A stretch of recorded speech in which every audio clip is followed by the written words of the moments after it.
প্রতিদিন সময় দেখি হয়ে গেছে, এখানে শোনা গেছে, কেটে দাও, কেটে দেওয়া আবার দাও।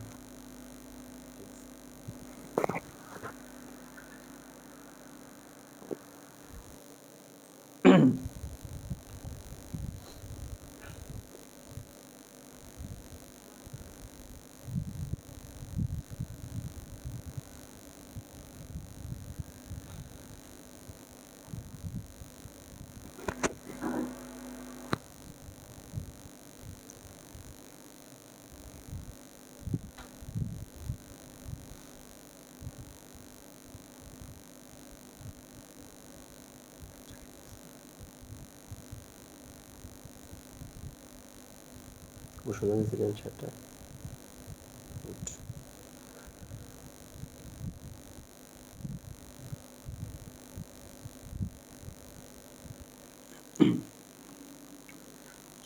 আসসালামু আলাইকুম রহমতুল্লাহ।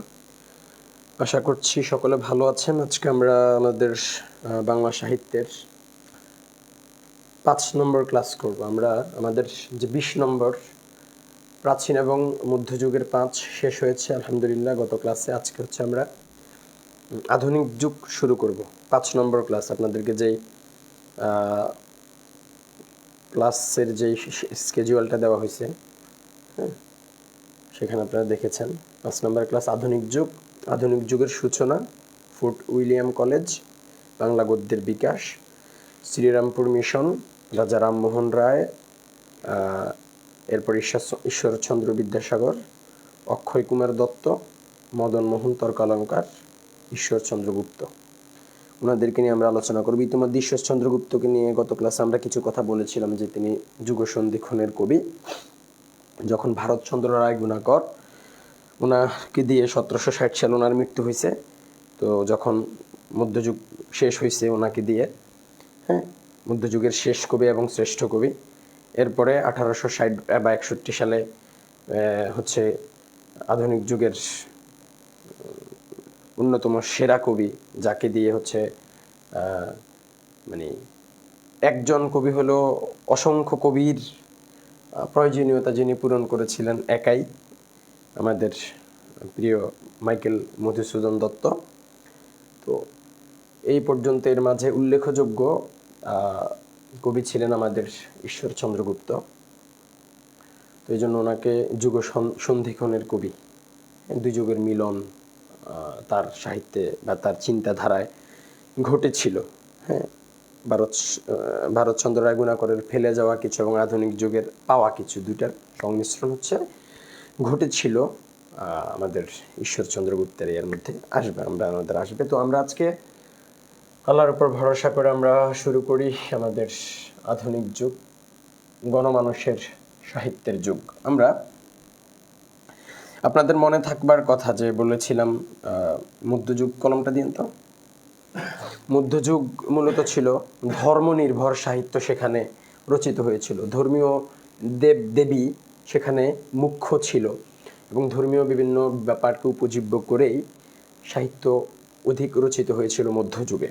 কিন্তু আধুনিক যুগে পরিবর্তনটা হয়েছে কোথায়?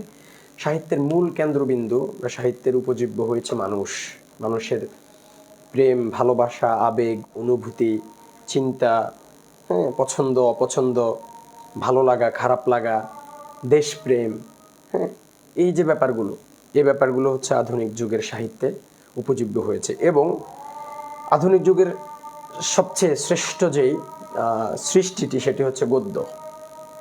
এর আগে প্রাচীন এবং মধ্যযুগে শুধুমাত্র পদ্য ছিল, কবিতাই শুধু রচিত হয়েছিল উল্লেখযোগ্যভাবে।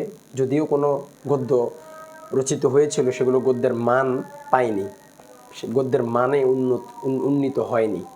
তো আধুনিক যুগে এসে গদ্যের যেই শাখা, সেটি গদ্য শাখার বিকাশ ঘটেছে।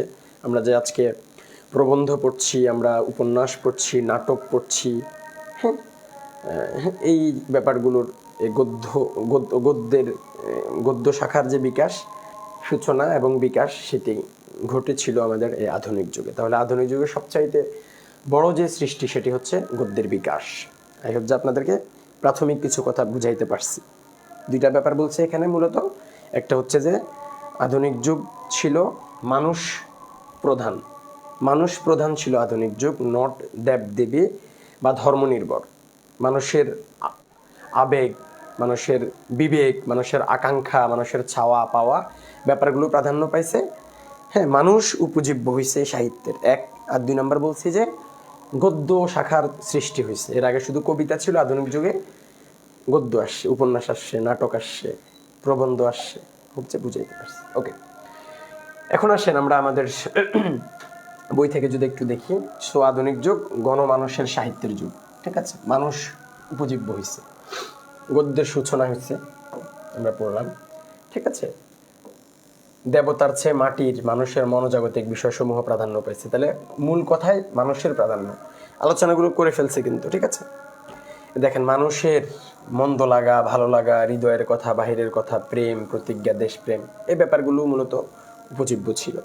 ঠিক আছে, so I hope you people got it, আপনারা এটা বুঝতে পেরেছেন এবং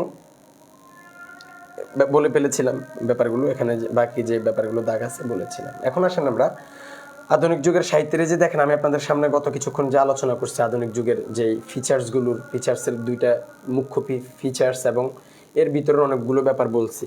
তো এখন যদি আপনাদেরকে বলে যে আধুনিক যুগের সাহিত্যের বৈশিষ্ট্য কি, যে আমি এতক্ষণ এর আগে যে গত 4-5 মিনিট যে কথাগুলো বলছি, ওই ব্যাপারগুলো লিখে দিলেই আপনার আধুনিক যুগের সাহিত্যের বৈশিষ্ট্য লেখা হয়ে যাবে। ঠিক আছে, যেমন গদ্য সাহিত্য শুরু হয়েছে, বৈশিষ্ট্য। এরপরে দেবতার প্রাধান্য চলে গেছে, মানুষের কথা আসছে, বৈশিষ্ট্য। ঠিক আছে, বিচিত্র ধারা আসছে, যেমন নাটক, আগে শুধু কবিতা ছিল, বিভিন্ন ধারা আসছে। ঠিক আছে, এরপর দেশপ্রেম, মানবপ্রেম, সচেতনতা, ব্যক্তি স্বাতন্ত্র্য, রোমান্টিকতা, বৈশিষ্ট্য। আত্মচেতনা, মানবতাবোধ, মানবতার জয়, ব্যাপারগুলো বৈশিষ্ট্য। ঠিক আছে, এবারে উপন্যাস, গল্প, এই দেখেন এটাকে একবার বিচিত্র ধারা নির্মাণ হয়েছে বলছে, আবার ব্যাপারগুলো উল্লেখ করে আনছে, দেখছেন? এরপরে যুক্তি, এর আগে হচ্ছে আবেগ নির্ভর ছিল, কিন্তু আধুনিক যুগের সাহিত্যে যুক্তি আসছে। আগে হচ্ছে মানুষের আপনারা দেখেছেন, আমরা যখন মধ্যযুগ পড়েছি সেখানে দেখেছিলেন, মানে আমি মাঝে মধ্যে পড়াইতে হাসছি, আপনারা দেখছেন যে মানে কি পরিমাণ, আমি এইভাবে বলবো না যে মানে একটা শব্দ আসছিল, বলবো না, মানে বিভিন্ন টাইপের গল্প আর কি, যাই হোক। কিন্তু আধুনিক যুগে ব্যাপারগুলো লজিক, রেশনাল যে ব্যাপারগুলো, সে ব্যাপারগুলো আসা শুরু হয়েছে। ঠিক আছে, আগে ওখানে আপনাকে বলছে, যেমন সিম্পল একটা জিনিস বলি আপনাদেরকে, একটা শুনে, যেমন দেখবেন যে ওখানে হঠাৎ করে, হ্যাঁ, মনে করেন যে কোনো এক ইয়ার সাথে, এই দেখবেন যে কোনো এক মুসলিমের সাথে মধ্যযুগের সাহিত্যে ওনার সাথে মানে দেখা গেছে বাংলাদেশে কোনো এক জেলায়, সেখানে ওনার সাথে দেখা হয়ে গেছে আপনার মানে আরবের কোনো একজনের। তো আরবের লোক এখানে কিভাবে আসছে, বা হঠাৎ করে দেখবেন যে মানে হিন্দু কোনো সাহিত্যের মধ্যে দেখবেন যে এমন একটা ব্যাপার চলে আসছে, জিওগ্রাফিক্যালি চিন্তা করলে, লজিক্যালি চিন্তা করলে ওই ব্যাপারগুলো ঘটতে পারে না, এরকম অনেক কিছু দেখছেন। এরপরে আমরা দেখেছি দেবদেবীদেরকে মানুষ হিসাবে দেখায়, অনেক ধরনের অনেক ব্যাপার ঘটছে আর কি, যাই হোক। তো তার মানে ব্যাপারগুলো লজিক বা সেন্স মেক করে না আর কি, অনেক কিছু। কিন্তু আধুনিক যুগে ওই ব্যাপারগুলো উতরে এখানে যুক্তি আসছে। ওকে, তাহলে বৈশিষ্ট্য আমরা লিখতে পারবো নিজেরা ইনশাল্লাহ। ঠিক আছে, তো তার মানে আধুনিক যুগের সাহিত্য হচ্ছে গণমানুষের সাহিত্য। এক কথায় যদি বলে, আধুনিক যুগের সাহিত্য ছিল গণমানুষের সাহিত্য। ঠিক আছে, গণমানুষের সাহিত্য। দেখেন বিগত যুগের যে প্রশ্ন, বিগত সালের যে প্রশ্ন আসছে, কখন গদ্যের শুরু হয়, এই প্রশ্নটা হচ্ছে আপনারা একটু কনফিউশন পাইবেন, বা অনেকে ভুল করে ফেলবেন। সহজ বলে না, সিম্পলের মধ্যে গর্জিয়াস, মানে সহজের মধ্যে কঠিন, চিকনের মধ্যে একটু মোটা। ঠিক আছে, তো এখানে দেখেন বলছে বাংলা সাহিত্যে কখন গদ্যের সূচনা হয়, নবম শতক, ত্রয়োদশ শতক, ষোড়শ শতক, 19 শতক। এখন এখানে যদি আবার থাকতো, দেখবেন প্রশ্ন থাকে এখানে মানে অষ্টদশ শতকও থাকে, অষ্টদশ শতক। এখন আপনারা দেখছেন যে 1801, তখন অনেকে ভুল করে অষ্টদশ শতক দাগাইয়া দিবেন, কিন্তু না, 19 শতক। 1801 এটা হচ্ছে 19 শতক। ঠিক আছে, 2001 থেকে, যে এখন কত, 2001 থেকে নিয়ে একদম 2099 সাল পর্যন্ত এটা হচ্ছে 21 শতক। আমরা এখন 2024 সালে বসবাস করতেছি, আমরা 21 শতকের মানুষ। আমরা কোন শতকের মানুষ? 21 শতকের মানুষ। বুঝা গেছে? এই ব্যাপারটা খুব সিগনিফিকেন্ট। তো এখানে ভুল করে ফেলতে পারেন যে এটা জানেন যে 1801 সালে আধুনিক যুগে শুরু হয়েছে, কিন্তু যদি বলো কোন শতকে, তখন হবে 19 শতক, মানে 19 শতক। ওকে, এরপরে যে অন্য যে প্রশ্নগুলো, এগুলো ইনশাল্লাহ আপনারা অটো পারবেন, এগুলো সব আলোচনা হয়েছে। এই যে দেখেন, এইটা দেখেন, বাংলা সাহিত্যের আধুনিক পর্ব শুরু হয় কত শতকে।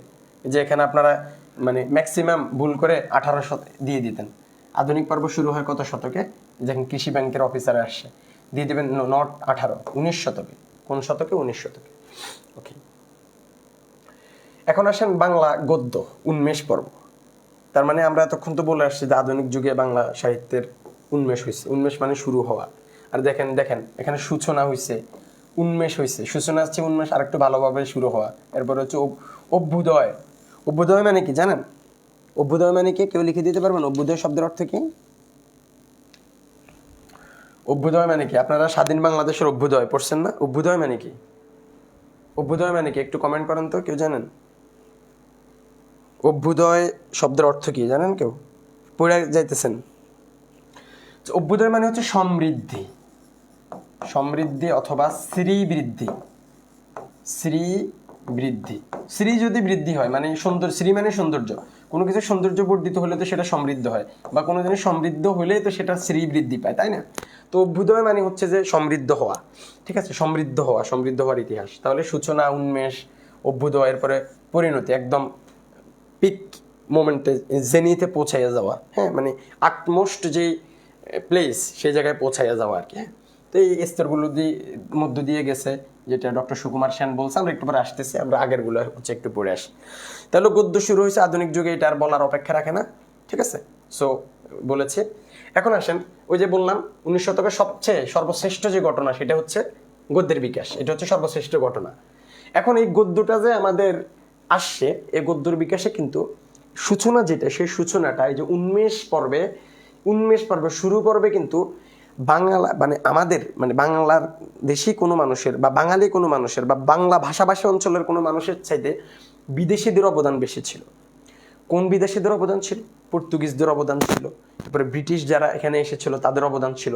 যেমন আপনারা ফোর্ট উইলিয়াম কলেজের নাম শুনবেন, একটু পরে দেখবেন। অর্থাৎ আপনারা তো জানেন যে আমাদের এই অঞ্চলে হচ্ছে পর্তুগিজরা ছিল, এরপরে ডাচরা ছিল, ব্যবসা বাণিজ্য করার জন্য আসছে, আমাদেরকে এরপরে শাসন করছে। এরপর হচ্ছে আপনার শুরুতে পর্তুগিজরা এসেছিল, এরপরে হল্যান্ড বা ডাচ থেকে আসছিল, এরপরে ইংরেজরা এসেছিল।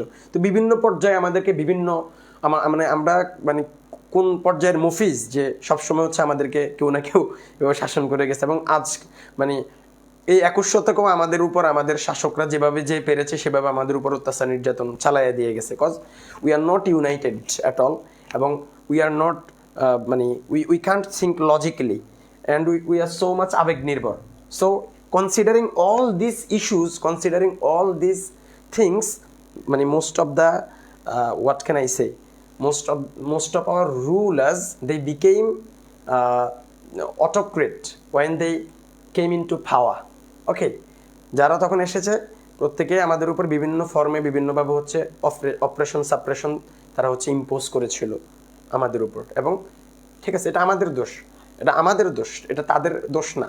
কারণ মানে যার হাতে পাওয়ার থাকে সে চাইবেই হচ্ছে পাওয়ার অ্যাপ্লাই করতে। বাট দ্য ফল্ট ইজ আওয়াজ, যে আমরা নিজেরা হচ্ছে ওই ব্যাপারগুলোকে হচ্ছে আমরা অ্যাড্রেস করতে পারি না, বা আমরা নিজেদের অধিকারকে বুঝে নিতে পারি। যেমন আপনি যদি দেখেন লর্ড ক্লাইভ তার জীবনীতে তো লিখেছিল যে যখন পলাশির যুদ্ধে নবাবকে হারিয়ে যখন হচ্ছে তারা যাইতেছিল, তাদের অল্প কয়েক সৈন্য, 2-3 হাজার মেবি, সংখ্যা আমার ভুল হতে পারে, but not more than 3,000 maybe. তো তখন মানে লোকজন নাকি এরকম রাস্তায় হাঁটে গাঠে মাঠে ক্ষেত খামারে এরকম লক্ষ লক্ষ মানুষ তাকায় তাকায় নাকি চোখ থেকে পানি ঝরছে। বললো যে তখন যদি মানুষ থুতু মারতো বা একটা করে মানে মাটির ছাকাও মারতো তাদেরকে, তাহলেও তারা হচ্ছে ওখানে মিশে যাইতো। ঠিক আছে? সো আমাদের যে আইকিউ লেভেল সেটার অবস্থা বা মুহূর্ত এই লেভেলের ছিল আর কি। তো যাই হোক, ব্যাপারগুলো হচ্ছে বলেছি আমি কোনো বাড়তি আলোচনা করি না পড়াশোনার বাইরে, বাট এগুলো মানে রিলেটেড ছিল বা ইনকংগ্রুয়াস ছিল না, মানে অসঙ্গত ছিল না, এই জন্য জাস্ট বললাম আর কি। অর্থাৎ আমাদেরকে শাসন করে গিয়েছে বিভিন্ন লোক। তো তাহলে এই যে এক এক সময় এক এক লোকেরা আমাদেরকে সে করেছে, শাসন করেছে, তো সেই প্রেক্ষাপটে পর্তুগিজরা যখন আসছে, তো তারা তো এখানে মূলত বিজনেস করতো। এই দেখেন এখানে অনেক কিছু ব্যাপার আছে, আপনারা তো বিসিএস বা অন্যান্য জব পরীক্ষা দিবেন, দেখবেন ইন্টারন্যাশনাল পলিটিক্স এই ব্যাপারটা হচ্ছে মানে চলেই কিন্তু আপনার বিজনেসের উপর ভিত্তি করে। আপনি দেখেন, আপনি যদি ইউএসএ এর কথা চিন্তা করেন বা ইসরায়েলের কথা চিন্তা করেন বা অন্য কান্ট্রিজগুলো চিন্তা করেন, দেখবেন যে ব্যবসায়ী হচ্ছে ব্যবসায়িক যে ইয়েগুলো আছে। হ্যাঁ, তারা হচ্ছে গভর্নমেন্টকে পরিচালিত করে বা গভর্নমেন্টের উপর সবচেয়ে বেশি ইনফ্লুয়েন্স রাখে, কিংবা হচ্ছে এক দেশ আরেক দেশের উপর তার যে হ্যাজিমনটা চাপাইয়া দিতে চায়, সেটার ক্ষেত্রে মূল কেন্দ্রবিন্দুও কিন্তু থাকে বিজনেস। ঠিক আছে, যে ইউএসএ হচ্ছে হচ্ছে তারা আর্মসগুলো হচ্ছে বিক্রি করছে বিভিন্ন দেশে। হ্যাঁ, আর্মস বিক্রি করতেছে। এরপরে আপনি দেখেন চায়না এখন হচ্ছে তারা বেল্ট অ্যান্ড রোড ইনিশিয়েটিভের মধ্যে দিয়ে তাদের বিজনেস তো বিস্তার করতে চাচ্ছে। তো তার মানে হচ্ছে ইন্টারন্যাশনাল পলিটিক্সের পরিপূরক আরেকটা শব্দ হচ্ছে বিজনেস। আপনি আমার সাথে দ্বিমত থাকতে পারেন, বাট আমি এটাই বুঝি।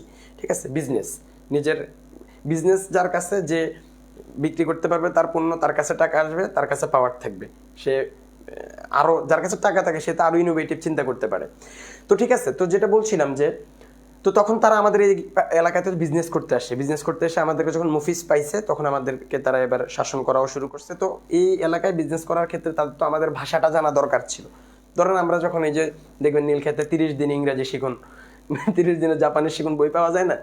তো এই যে ভাষা শিখে আমাদের লোকজন বিদেশ যায়, কারণ সে ওই জায়গায় গিয়ে সে রুটি করার জন্য তো তার ভাষা জানা লাগবে। তো আমাদের এই অঞ্চলে এই পর্তুগিজরা, ইংরেজরা, তারা তো ভাষাটা জানা দরকার তাদের। তো এই ভাষা জানতে হবে তাদেরকে, এই জন্য তারা হচ্ছে বইপত্র লেখা শুরু করছে। বুঝা গেছে, তারা বইপত্র লেখা শুরু করছে, গদ্যের বিকাশ সাধন তারা করছে, এবং তারা হচ্ছে ছাপাখানা সৃষ্টি করে তারা বইটই ছাপাইছে তাদের মানে বিদেশিদেরকে পড়াইতে, যাতে করে তারা মানে ভাষাটা শিখে আমাদের জনগণের উপরে অ্যাপ্লাই করতে পারে। বুঝা গেছে। তো এই প্রেক্ষাপটে আর কি বিদেশিদের প্রশ্ন হতে পারে না কেন বিদেশিরা শুরু করছে। হ্যাঁ, এই কারণে।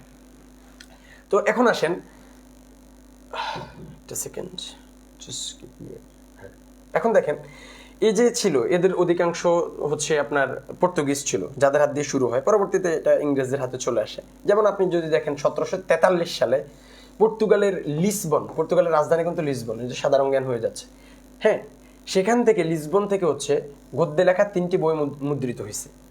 হ্যাঁ, যদিও বইগুলো বাংলাতে লেখা, কিন্তু এগুলো ছাপা হয়েছিল রোমান অক্ষরে। Very important. তাহলে রোমান, এই যে লিসবন থেকে যে 1743 সালও ইম্পর্টেন্ট, পর্তুগালের রাজধানী লিসবনও ইম্পর্টেন্ট, মনে রাখতে হবে। বইগুলো বাংলায় লেখা হইলেও ছাপা হয়েছিল কিন্তু রোমান অক্ষরে। এটা কিরকম, এটার মানে কি বুঝলেন? যেমন আমরা অনেকে এখন লিখি না যে আপনি কেমন আছেন, এই যে আপনি কেমন আছেন, হ্যাঁ, সংক্ষেপে বা যেভাবে আছেন। হ্যাঁ, এখানে আবার ওই যে ফাহাদ স্যার, উনি একটা দেখাইছিল না, স্যার আমি আপনার পাশে আছি। যাই হোক, তা আপনি কেমন আছেন, এই যে দেখেন এখন আমি বাংলা লিখছি, কিন্তু হচ্ছে আমি কোন অক্ষরে লিখছি, আমি ইংরেজি অক্ষরে লিখছি। তো এরকম হচ্ছে আর কি রোমান অক্ষরে হচ্ছে তখন বই ছাপা হয়েছিল। বুঝতে পেরেছেন, রোমান অক্ষরে। তো এই দোম অ্যান্তনিও, হ্যাঁ, এই যে লোকটা এক বাঙালি লোক ছিল, ও তার ঢাকা জেলার ভূষণ অঞ্চলের জমিদার পুত্র। এগুলো হচ্ছে আপনি রিটেনের জন্য মনে রাখতে পারেন, এটা ইয়াতে আসবে না যে ঢাকা জেলার। দোম অ্যান্তনিও নামটা জানা থাকতে হবে, রিটেনের জন্য তার পরিচয়টা কোন জায়গাটা রাখতে পারেন। তার একটা বই ছিল, সেটা হচ্ছে ব্রাহ্মণ রোমান ক্যাথলিক সংবাদ। এই যে যেটা হচ্ছে রোমান অক্ষরে ছিল, কিন্তু বাংলায় লেখা রোমান অক্ষরে। আর অপর আরো 3টা বইয়ের কথা বলেছি আমরা, যে রোমান অক্ষরে 1743-এ পর্তুগালের রাজধানী। পর্তুগাল শব্দটা কিন্তু ইংলিশে উচ্চারণ হচ্ছে পর্চুগাল। ঠিক আছে, পর্তুগাল বলি আমরা, পর্চুগাল। ঠিক আছে। তো আসেন আপনার আর 2টা বইয়ের লেখক ছিল পাদ্রি মনুয়াল দা অ্যাসাম্পসাও। পাদ্রি মনুয়াল, মনু কোথাও এল পাবেন, কোথাও এল পাবেন, অসুবিধা নেই, মানে পাদ্রি মনুয়াল দা অ্যাসাম্পসাও, তিনি হচ্ছে বাকি 2টা বই লিখছে। তার একটা বইয়ের নাম ছিল কৃপার শাস্ত্রের অর্থবেদ, আর অপর আরেকটা বইয়ের নাম ছিল বাংলা পর্তুগিজ অভিধান। তাহলে তারা তাদের সুবিধার্থে বইগুলো লিখছিল। বুঝা গেছে? আচ্ছা, তাহলে এই ব্যাপারটা বুঝতে পারছেন কিনা, যে এই শুরুর যেই উন্মেষ যে ব্যাপারটা ছিল, সেই ব্যাপারটা তো হচ্ছে এই পর্তুগিজ এই রোমান অক্ষরে, হ্যাঁ, আপনার লিসবন থেকে, পর্তুগালের রাজধানী লিসবন থেকে 1743 সালে 3টা বই ছাপা হয়েছে। একটা লিখছিল দোম অ্যান্তনিও, সে বাঙালি ছিল। ঠিক আছে, ঢাকা জেলায় হচ্ছে ভূষণা অঞ্চলের, ঢাকা জেলার ভূষণা অঞ্চলের সে জমিদার পুত্র ছিল। তার বইটার নাম কি ছিল? ব্রাহ্মণ রোমান ক্যাথলিক সংবাদ। ব্রাহ্মণ, কয়েকবার বলেন আমার সাথে, ব্রাহ্মণ, যদি উচ্চারণটা ব্রাহ্মণ, ব্রাহ্মণ রোমান ক্যাথলিক সংবাদ, ব্রাহ্মণ রোমান ক্যাথলিক সংবাদ। আর বাকি 2টা বই পাদ্রি পর্তুগিজ পাদ্রি মনুয়াল দা অ্যাসাম্পসাও, সে 2টা বই লিখছে। একটা কি ছিল? কৃপার শাস্ত্রের অর্থবেদ, আর একটা হচ্ছে বাংলা পর্তুগিজ অভিধান। এখন নামগুলো যাতে আবার ইয়ে করে না পেলেন, এই ব্রাহ্মণ যেটা, এটা হচ্ছে অ্যান্তনিও, ব্রাহ্মণ রোমান ক্যাথলিক যেটা অ্যান্তনিও, আর বাকি। এখন আসেন, খুব ভালো কথা, যে তারা এই তিনটা লিখছিল, ভালো কথা। কিন্তু এই যে বাংলা গদ্যের যে বিবর্তন হয়েছিল, এই বিবর্তনে সবচাইতে গুরুত্বপূর্ণ যে অবদানটা সেটা রাখছিল হচ্ছে শ্রীরামপুর মিশন। কোন মিশন? শ্রীরামপুর মিশন। তারা হচ্ছে চমৎকার ভূমিকা পালন করছে। এই শ্রীরামপুর মিশনটা আসলে কি? এখন দেখেন এখানে একটা ব্যাপার খুবই ইম্পর্টেন্ট মনে রাখেন, সেটা হচ্ছে তারা যে শুধুমাত্র মানে ব্যবসা বাণিজ্য করছে এটা এটা এটাই শুধু না, এর পাশাপাশি প্রত্যেকে দেখবেন যে আপনারা দেখেন এই যে তার্কিশ যে জাতি, তারা বিভিন্ন দেশে রেসালাই নূর, মানে তারা তাদের যে কালচার, তার্কিশ বিভিন্ন কালচার, তারা হচ্ছে রেসালাই নূরের মধ্য দিয়ে হচ্ছে তারা ওয়ার্ল্ডের বিভিন্ন কান্ট্রিতে তারা সভা সেমিনার করে। ইন্ডিয়া তারা তাদের কালচারাল অনেক, যেমন তারা তাদের মিডিয়াগুলো দিয়ে, নাটক সিনেমা দিয়ে তাদের কালচার হচ্ছে ওয়ার্ল্ড ওয়াইড স্প্রেড করে। ইরানিয়ান যে কালচার তারা তাদের বিভিন্ন পদ্ধতিতে করে। ইউএসএ তাদের কালচার মানে পশ্চিমা কালচার, তার মানে কালচার এটা একটা যুদ্ধ। এরপরে রিলিজিয়ান এটা একটা ব্যাপার, মানে বিশাল একটা মানে মানে মানুষেরকে ক্যাপচার করে ফেলে আর কি। তো আপনার মানে করা যায় আর কি রিলিজিয়ান দ্বারা, কালচার দ্বারা। তো religion sort of culture, religion কিন্তু একটা কালচার, কারণ ইসলাম আপনাকে কালচারও দেয়, ক্রিশ্চিয়ানিটি আপনাকে কালচারও দেয়, প্রত্যেকটা রিলিজিয়ানের আলাদা কালচার আছে। তো ইটস এ কালচার। তো এই যে তারা শুধু ব্যবসা করে নাই, তারা আবার এখানে এসে ইংল্যান্ড থেকে এসে তারা আবার কি করতো, তারা হচ্ছে কি করছে, তাদের ধর্ম মানে ক্রিশ্চিয়ানিটি প্রচার করার জন্য তারা এখানে মিশনও প্রতিষ্ঠা করছে। এই মিশনের একটা ছিল Serampore mission.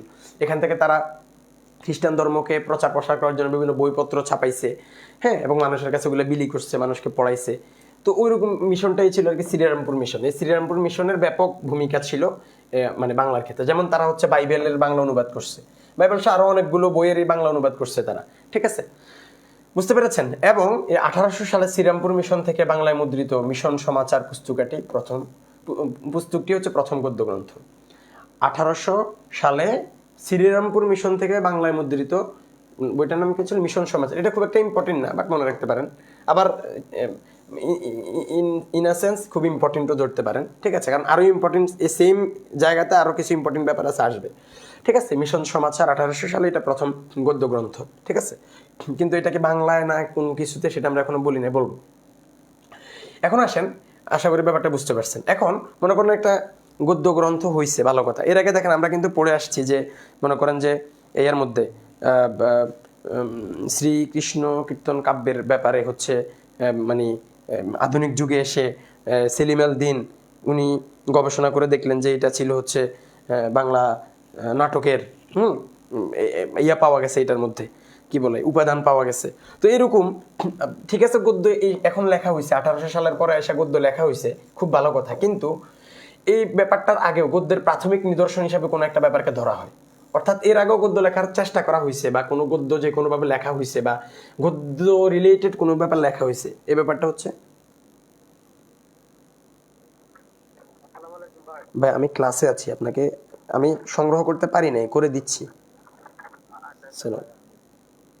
Sorry, it was an important call, that's why I received the call.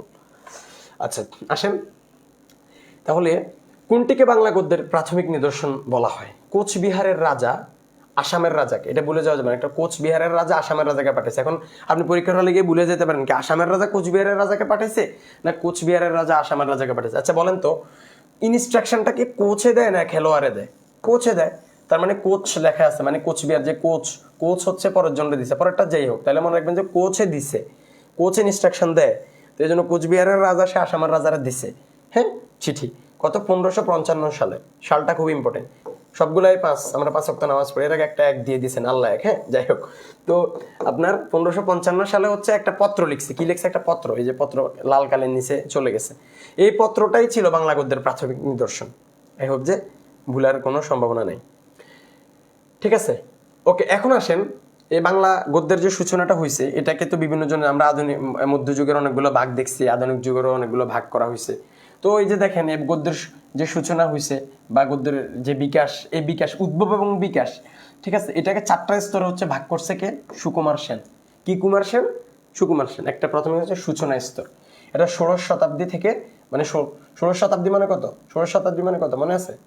16শ শতাব্দী মানে 1501 থেকে 1800, এটাকে ধরা হয় সূচনা। উন্মেষকাল বলছে 1801 থেকে, অর্থাৎ শ্রীরামপুর মিশন যখন সৃষ্টি হয়েছে সেখান থেকে 1847, এটাকে বলা হয়েছে উন্মেষকাল। আর অভ্যুদয় যখন এটা শ্রীবৃদ্ধি হয়েছে, এটা হচ্ছে যখন বিদ্যাসাগর শুরু করছে লেখালেখি 1847 থেকে 1865 পর্যন্ত, আর পরিণতি পাইছে 1865 থেকে বর্তমান, মানে বঙ্কিম থেকে বর্তমান। এটা উনি ভাগ দিচ্ছে বিভিন্ন, আমিও একটা ভাগ করতে পারি। আমার আজকে মন ভালো নাই, তো আমার মন ভালো না থাকার ফলে আমি বললাম যে আমার যেহেতু আজকে মন ভালো নাই, তাহলে আমি একটা ভাগ করি বাংলা সাহিত্যের, ঠিক আছে, স্টোরি আর কি। তো এরকম এটা একটা ভাগ আর কি। তো অনেকের ভাগ গুরুত্বপূর্ণ, যেহেতু ওনারা ইতিহাস বিশ্লেষণ করে ভাগগুলোকে তুলে আনেন, ঠিক আছে, ঠিক আছে, এই আর কি। তো যাই হোক, আমরা ব্যাপারটা আশা করি বুঝতে পারছি। এরপরে দেখেন, প্রাতিষ্ঠানিক সূচনার পর বাংলা গদ্যের বিকাশে 19 শতকে কোন কোন ব্যক্তি বাংলা গদ্যে গুরুত্বপূর্ণ ভূমিকা রাখেন। যেমন দেখেন, ঈশ্বরচন্দ্র বিদ্যাসাগর, রাজা রামমোহন রায়, এই দুজন ব্যক্তি বিশেষ করে বাংলা গদ্যের বিকাশে হচ্ছে ব্যক্তি পর্যায়ে অত্যন্ত কার্যকরী ভূমিকা রাখছে। এই জন্য এই বিদ্যাসাগরকে, ঈশ্বরচন্দ্র বিদ্যাসাগরকে রবীন্দ্রনাথ বলছে বাংলা গদ্যের প্রথম যথার্থ শিল্পী। আপনারা অনেকে হচ্ছে ঈশ্বরচন্দ্র বিদ্যাসাগর এবং রাজা, আমি নিজেও, আমার নিজেরও হইতো, এখনো টু সাম এক্সটেন্ট হয়, মানে বিভিন্ন গ্রন্থ দেখলে বা বিভিন্ন, যেমন সতীদাহ প্রথা, হ্যাঁ, খুব সিম্পল। দেখেন, এটা আপনারা সাধারণ জ্ঞানও আপনারা ঝামেলা পাকান কিনা আপনারা একটু করেন তো, কমেন্ট করেন। এই যে সতীদাহ যে প্রথা বিলোপ করছে এটা, আর হচ্ছে বিধবা বিবাহ, এটা কোনটা কে করছে? এটা কি রামমোহন রায়, নাকি হচ্ছে আপনার কি বলে এটা ঈশ্বরচন্দ্র বিদ্যাসাগর? এটা মানে এটা খটকা লেগে যায় না? অথবা তাদের ওই সময়কার যে বইগুলো, ওই বইগুলো মনে করেন যে শকুন্তলা কে লিখছে, এরপরে মনে করেন যে আপনার প্রবর্তন বিবর্তনের সংবাদ, ঠিক আছে, এরপরে এই রিলেটেড হচ্ছে ওনাদের যে বইগুলো, এই বইগুলোতে অনেক সময় ঝামেলা থাকে ফেলে, এটা কি ঈশ্বরচন্দ্র ছিল নাকি হচ্ছে রাজা রামমোহন রায় ছিল, এই ব্যাপারটা। তো এই দুইজনের ব্যাপারটা, এই দুইজন থেকে কিন্তু প্রশ্ন আসবেই। আপনি যদি 100টা পরীক্ষা দেন, 90টা পরীক্ষা দেন বা 80টা পরীক্ষা, তাদের থেকে প্রশ্ন আসবে, ঠিক আছে, মানে আরো বেশি হইতে পারে। তো এই আর কি। তো এখানে ঈশ্বরচন্দ্রকে, বিদ্যাসাগরকে হচ্ছে বাংলা গদ্যের প্রথম যথার্থ শিল্পী বলছে কে? রবীন্দ্রনাথ বলছে। তো ওনাদের ব্যাপারগুলো হচ্ছে খুব ক্রিটিক্যালি অ্যানালাইসিস করে পড়তে হবে। এবং এই বিদ্যাসাগরকে বলা হয় বাংলা গদ্যের জনক। তাইলে বাংলা গদ্যের জনক যিনি, তাকেই তো রবীন্দ্রনাথের মতো বিজ্ঞ ব্যক্তি বলবেন যে যথার্থ শিল্পী, ঠিক আছে, মনে থাকবে। গদ্যের জনক, এটা আবার অনেকের মনে থাকে যে গদ্যের জনক হচ্ছেন ঈশ্বরচন্দ্র। তাহলে গদ্যের জনক যিনি, জনককেই তো রবীন্দ্রনাথ এরকম একটা উপাধি দিবেন বা তার ব্যাপারে মন্তব্য করবেন, বাংলা গদ্যের প্রথম যথার্থ শিল্পী। আচ্ছা, কেন আসবো আমরা এখন? আসেন, বাংলা ভাষায় রচিত প্রথম মৌলিক গ্রন্থ কোনটি? আই রিপিট, বাংলা ভাষায় রচিত প্রথম মৌলিক, অনেকগুলো দেখবেন যে অনুবাদ হয়েছে, অনেকে অনুবাদ করছে, কিন্তু মৌলিক যে গ্রন্থ ছিল সেটা হচ্ছে ঈশ্বরচন্দ্র বিদ্যাসাগরের প্রভাবতী সম্ভাষণ। এই প্রভাবতী সম্ভাষণ, প্রভাবতী ছিল তার সম্ভবত বন্ধুর মেয়ে, ঠিক আছে, সে মারা গেছে খুব কম বয়সে, ঠিক আছে। সম্ভবত ঈশ্বরচন্দ্রর সাথে তার অনেকগুলো স্মৃতি ছিল, হয়তো বন্ধুর বাসায় যাইতো তখন, হ্যাঁ। তো ওই রিলেটেড ব্যাপার স্যাপার নিয়ে প্রভাবতী যখন মারা যাওয়ার পরে প্রভাবতী সম্ভাষণ লিখছিল 1892 সালে, বুঝতে পেরেছেন? তো প্রথম মুসলিম গদ্য লেখককে? খন্দকার শামসুদ্দিন মোহাম্মদ সিদ্দিকী। খন্দকার, মনোযোগ দিয়ে এটা মনে রাখবেন। তার গ্রন্থের নাম হচ্ছে উচিত শ্রবণ। আপনাদের স্যার হচ্ছে শ্রাবণ স্যার, উচিত শ্রবণ, ঠিক আছে। উচিত কথা আপনাকে শোনা উচিত, তাহলে উচিত কথা যে শোনা উচিত। ইসলাম ধর্ম কি বলে যে না, আপনার উচিত হচ্ছে ভালো কথা শোনা, 5 ওয়াক্ত নামাজ পড়া। বুনিয়াল ইসলাম আলা খামসিন, শাহাদাতু আল্লা ইলাহা ইল্লাল্লাহ ওয়া আন্না মুহাম্মাদুর রাসূলুল্লাহ ওয়া ইকামুস সালাহ ওয়া ইতাইজ যাকাত ওয়া সাওমু রমাদান ওয়াল হজ, ঠিক আছে। তো আপনার এই যে উচিত কথাগুলো আপনাকে শুনতে বলে ইসলাম, হ্যাঁ। তো সেক্ষেত্রে উচিত শ্রবণ, যে মুসলিম গদ্য লেখক যে ছিল খন্দকার শামসুদ্দিন মোহাম্মদ সিদ্দিক, কয়েকজন, হ্যাঁ, বললো যে একজন নাকি হোটেলে গেছে, গিয়ে বললো যে ভাই আমার লাগবে, রুম লাগবে, বললো যে নাম বলেন, বললো যে খন্দকার আবু কালাম আবু জাফর উর্ফে টুকু। তো বললো যে ভাই আমাদের হোটেলে এত লোকের জায়গা হবে না। বললো যে ভাই এটা আমার একার নাম, ওনার নাম অনেক বড়, খন্দকার শামসুদ্দিন মোহাম্মদ সিদ্দিকী। আচ্ছা, এরপরে আসেন আমরা, এরপরে হচ্ছে তথ্যকোষ, কিছু তথ্যকোষ। এই তথ্যকোষগুলো আমরা মোটামুটি আমাদের আলোচনার মধ্যে চলে আসছে। এখানে কোনো ব্যাপার না, কোনো কিছুই নাই, পুরান নাই, সবই আলোচনা, নতুন নেই, ঠিক আছে। এরপরে হচ্ছে আপনার এই প্রশ্নগুলো যেগুলো, এগুলো তো আপনারা দেখবেন যে মোটামুটি, যেমন দেখেন একটা কোশ্চেন আমি ঠাস করে ধরি, দেখেন আপনারা এখন উত্তর দেন। দেখেন, কোন সাহিত্য দর্শনের মর্মে নৈরাশ্যবাদ আছে? নৈরাশ্যবাদ আছে উত্তর আধুনিকতাবাদে। উত্তর আধুনিকতাবাদ মানে কি? এটা আধুনিকতার পরের ব্যাপার। এখন কিন্তু উত্তর আধুনিক যুগ চলতেছে, নট আধুনিক যুগ, উত্তর আধুনিক। এখন উত্তর আধুনিক যুগে কি হয়? দেখবেন যে এখন আপনি অনলাইনে যখন ঢুকলে দেখবেন যে প্রত্যেকটা সব কিছু নিয়ে কিন্তু কন্ট্রোভার্সি আছে। মানে আপনি যদি পৃথিবীর সবচাইতে ভালো কাজটাও করেন, এরপরও দেখবেন একদল লোক দাঁড়িয়ে যাবে আপনার বিরোধিতা করার জন্য। আবার আপনি সবচেয়ে নিকৃষ্টতম কাজটাও যদি করেন, দেখবেন যে একদল লোক আপনার পক্ষ নেবে, ঠিক আছে। এবং একটা লোক দেখবেন যে তারা হচ্ছে সবার সমালোচনা করে, ঠিক আছে। যে কোনো কিছুকে সে সমালোচনা করে বা যে কোনো কিছু ক্রিটিক করা হয়, ঠিক আছে। এটাই যে শুধু উত্তরাধুনিক যুগ এটা না, এই উত্তরাধুনিক যুগের সবচাইতে বা অন্যতম একটা মানে বড় ফিচার হচ্ছে এটা, বুঝতে পেরেছেন? এখন এটার ফলে কি হয়েছে? এটার ফলে কিন্তু এই যে নৈরাশ্যবাদ জন্ম নিয়েছে। মনে করেন আপনি একটা ভালো কাজ করলেন, এটা আমার ব্যাখ্যা, এটা কোনো বইয়ের ব্যাখ্যা না, আমি আমার নিজের মতো করে ব্যাখ্যা দিচ্ছি।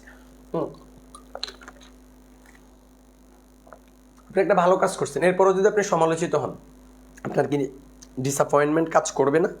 করবে। তাহলে এই যে উত্তরাধুনিকতা বাদে হচ্ছে আপনার এটার মর্মে নৈরাশ্যবাদ আছে, আপনি হতাশ হয়ে যেতে পারেন, আপনার নিরাশা আসতে পারে। যদিও মুসলিম ইমানদারদের ব্যাপারে বলছে ওলা তাহিনু ওলা তাহজানু ও আনতুমুল আলাউনা ইন কুনতুম মুমিনিন, যে যদি তোমরা বলছে তোমরা হতাশ হও না, মানে নিরাশ হও না। Never be frustrated or disappointed, if you be the believer undoubtedly you will be win, তোমরা বিজয় হবা, তোমাদের জন্য জয়। এই জয় মানে কি? এই জয় মানে হচ্ছে তোমরা জান্নাত পাবে আর কি। এটা আশা করি বুঝতে পেরেছেন, ঠিক আছে। এরপরে হচ্ছে আপনার গণসাহিত্যে শব্দে গণ কথাটি ব্যবহৃত হয় সাধারণ মানুষ অর্থে। এটাগুলো দিতে অটো দিতে পারবেন, অটো এগুলা ইয়া থেকে দিতে পারবেন, কি বলে এটাকে, কমন সেন্স থেকে। দেখুন একটা ধরে যে বাংলা সাহিত্যের প্রথম গদ্য গ্রন্থ কোনটি? এখানে দেখেন বাংলা সাহিত্যের প্রথম গদ্য গ্রন্থ কোনটি বলেন তো আপনারা? মনে আছে যে মনুয়াল দা আসাম সাউ সে লিখছিল না? ওখানে তিনটার মধ্যে তো এখানে একটা আছে, বাকি দুইটার তো কোনোটা নাই। তার মানে এটাই পেপার শাস্ত্রের অর্থভেদ। কে লিখেছে? মনুয়াল দা আসাম সাউ। ওকে, যে বুঝতে পারছেন। এখন আসেন আমরা গদ্যের বিকাশের আরো ভিতরের দিকে একটু আস্তে আস্তে করে ঢুকি। অনেকগুলা কথা গল্পের মধ্যে বলে ফেলছি, এখন আস্তে আস্তে আমরা যেগুলো বাকি আছে ওগুলো দেখবো। ফোর্ট উইলিয়াম কলেজ, এটা হচ্ছে বাংলা গদ্যের আতুরঘর। আচ্ছা, আতুরঘর শব্দের অর্থ কি কেউ কি জানেন? আমরা বলি তো, অনেক সময় বলি, যেমন আমাদের ঢাকা বিশ্ববিদ্যালয়ের মধুর ক্যান্টিনকে বলা হয় রাজনীতির আতুরঘর।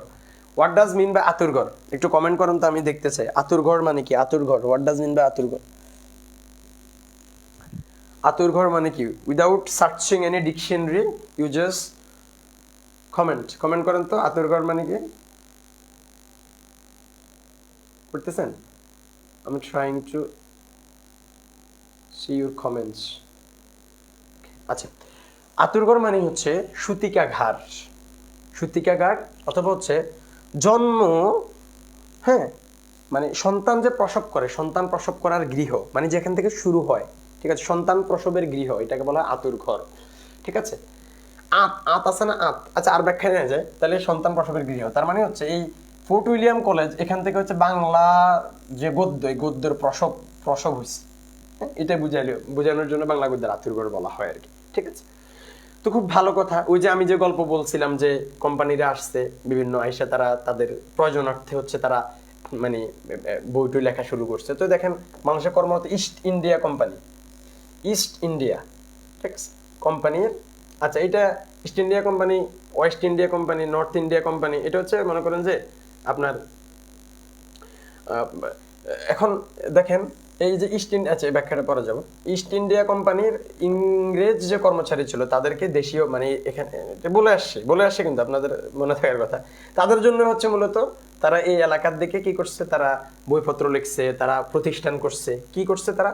দেখেন এই অঞ্চলে তখনকার যে গভর্নর জেনারেল ছিল, তিনি ছিল হচ্ছে লর্ড ওয়েলেসলি ছিলেন এই অঞ্চলের গভর্নর। তিনি 1800 সালের 4 মে, প্রত্যেকটা কথা important, Lord Wellesley important, east India company important, 1800 সাল ইম্পর্টেন্ট, 4 মে ইম্পর্টেন্ট, কলকাতা এটাও ইম্পর্টেন্ট, কলকাতার লালবাজার, এই শব্দটা লিখে রাখতে পারেন, আসবে বোধহয় কোনো এক জায়গায় লালবাজারে, যাই হোক, সেখানে হচ্ছে ফোর্ট উইলিয়াম কলেজ প্রতিষ্ঠিত হয়, একটা কলেজ প্রতিষ্ঠা হয় ফোর্ট উইলিয়াম কলেজ। কি জন্য? ওই যে তাদের লোকজনদেরকে পড়ানোর জন্য। এবং এই কলেজে 1801 সালে হচ্ছে বাংলা বিভাগ প্রতিষ্ঠা হয়, ঠিক আছে। এবং বাংলা বিভাগের অধ্যক্ষ নিযুক্ত হয় উইলিয়াম ক্যারি। কি ক্যারি? এই নামটা খুব ভালোভাবে মনে রাখবেন। এই লোকটা, তাহলে এই যে দেখেন একটা কলেজ, সেটা হচ্ছে ফোর্ট উইলিয়াম কলেজ, আর একটা লোক সেটা হচ্ছে উইলিয়াম ক্যারি। এই দুইটা লোক হচ্ছে বাংলা গদ্যের ক্ষেত্রে সবচাইতে গুরুত্বপূর্ণ অবদান রাখছে। এখানে আমরা অনেক আবার ভুল করি যে কলেজ প্রতিষ্ঠা করছে, কলেজ কিন্তু প্রতিষ্ঠা করছে লর্ড ওয়েলেসলি, আর এটার অধ্যক্ষ ছিল কে? অধ্যক্ষ ছিল উইলিয়াম ক্যারি। ঠিক আছে, ওকে। আচ্ছা, এখন আসেন, এখন এই যে ফোর্ট উইলিয়াম কলেজ ছিল, এই ফোর্ট উইলিয়াম কলেজ এটা আপনার সবকিছু মিলাইয়া সম্ভবত 1855 সাল পর্যন্ত টিকে ছিল, যদিও সম্ভবত 1843 অবধি হচ্ছে এটার কার্যক্রম ছিল। এরপরে অল্প এর একটা ছাপাখানা করে, হ্যাঁ, যে ছাপাখানা করে, ছাপাখানা হচ্ছে একটু আরো বেশি কয়েকদিন 55 সাল পর্যন্ত টিকে ছিল। যাই হোক, হোয়াট এভার। তো সবকিছু মিলে আবার এখানে শ্রীরামপুর মিশনও যুক্ত হয় এর সাথে। তো সবকিছু মিলে 1801 থেকে 1815 সাল, এটা এই যে সময়কালকে Fort William college, Fort William পর্ব বলা হয়। এ পর্বে 8 জন লেখক, কয়জন? 8 জন লেখক 13টা হচ্ছে গদ্য পুস্তক লিখছে। 8 জন লেখক 13টা গদ্য পুস্তক হচ্ছে লিখেছিলেন। ঠিক আছে, এই ফোর্ট উইলিয়াম কলেজের মানে কে কেন্দ্র করে, বা ফোর্ট উইলিয়াম কলেজকে সেন্ট্রাল করে। এখন এই গ্রন্থগুলো খুবই খুবই গুরুত্বপূর্ণ। আমি চেষ্টা করব আপনারা যাতে মনে রাখতে পারেন। সবগুলা হয়তো আমি টেকনিক বা যে কোনোভাবে মনে রাখাইতে পারবো না, কিন্তু মোস্ট অফ দা আমি চেষ্টা করবো আপনাদেরকে যাতে মনে রাখাইতে পারি। আচ্ছা, এখন দেখেন এখানে যে উইলিয়াম ক্যারি সাহেব, এই উইলিয়াম ক্যারি সাহেব তিনি দুইটা বই লিখছে, একটা হচ্ছে কথোপকথন আর একটা হচ্ছে ইতিহাসমালা। ইতিহাসমালা, ঠিক আছে।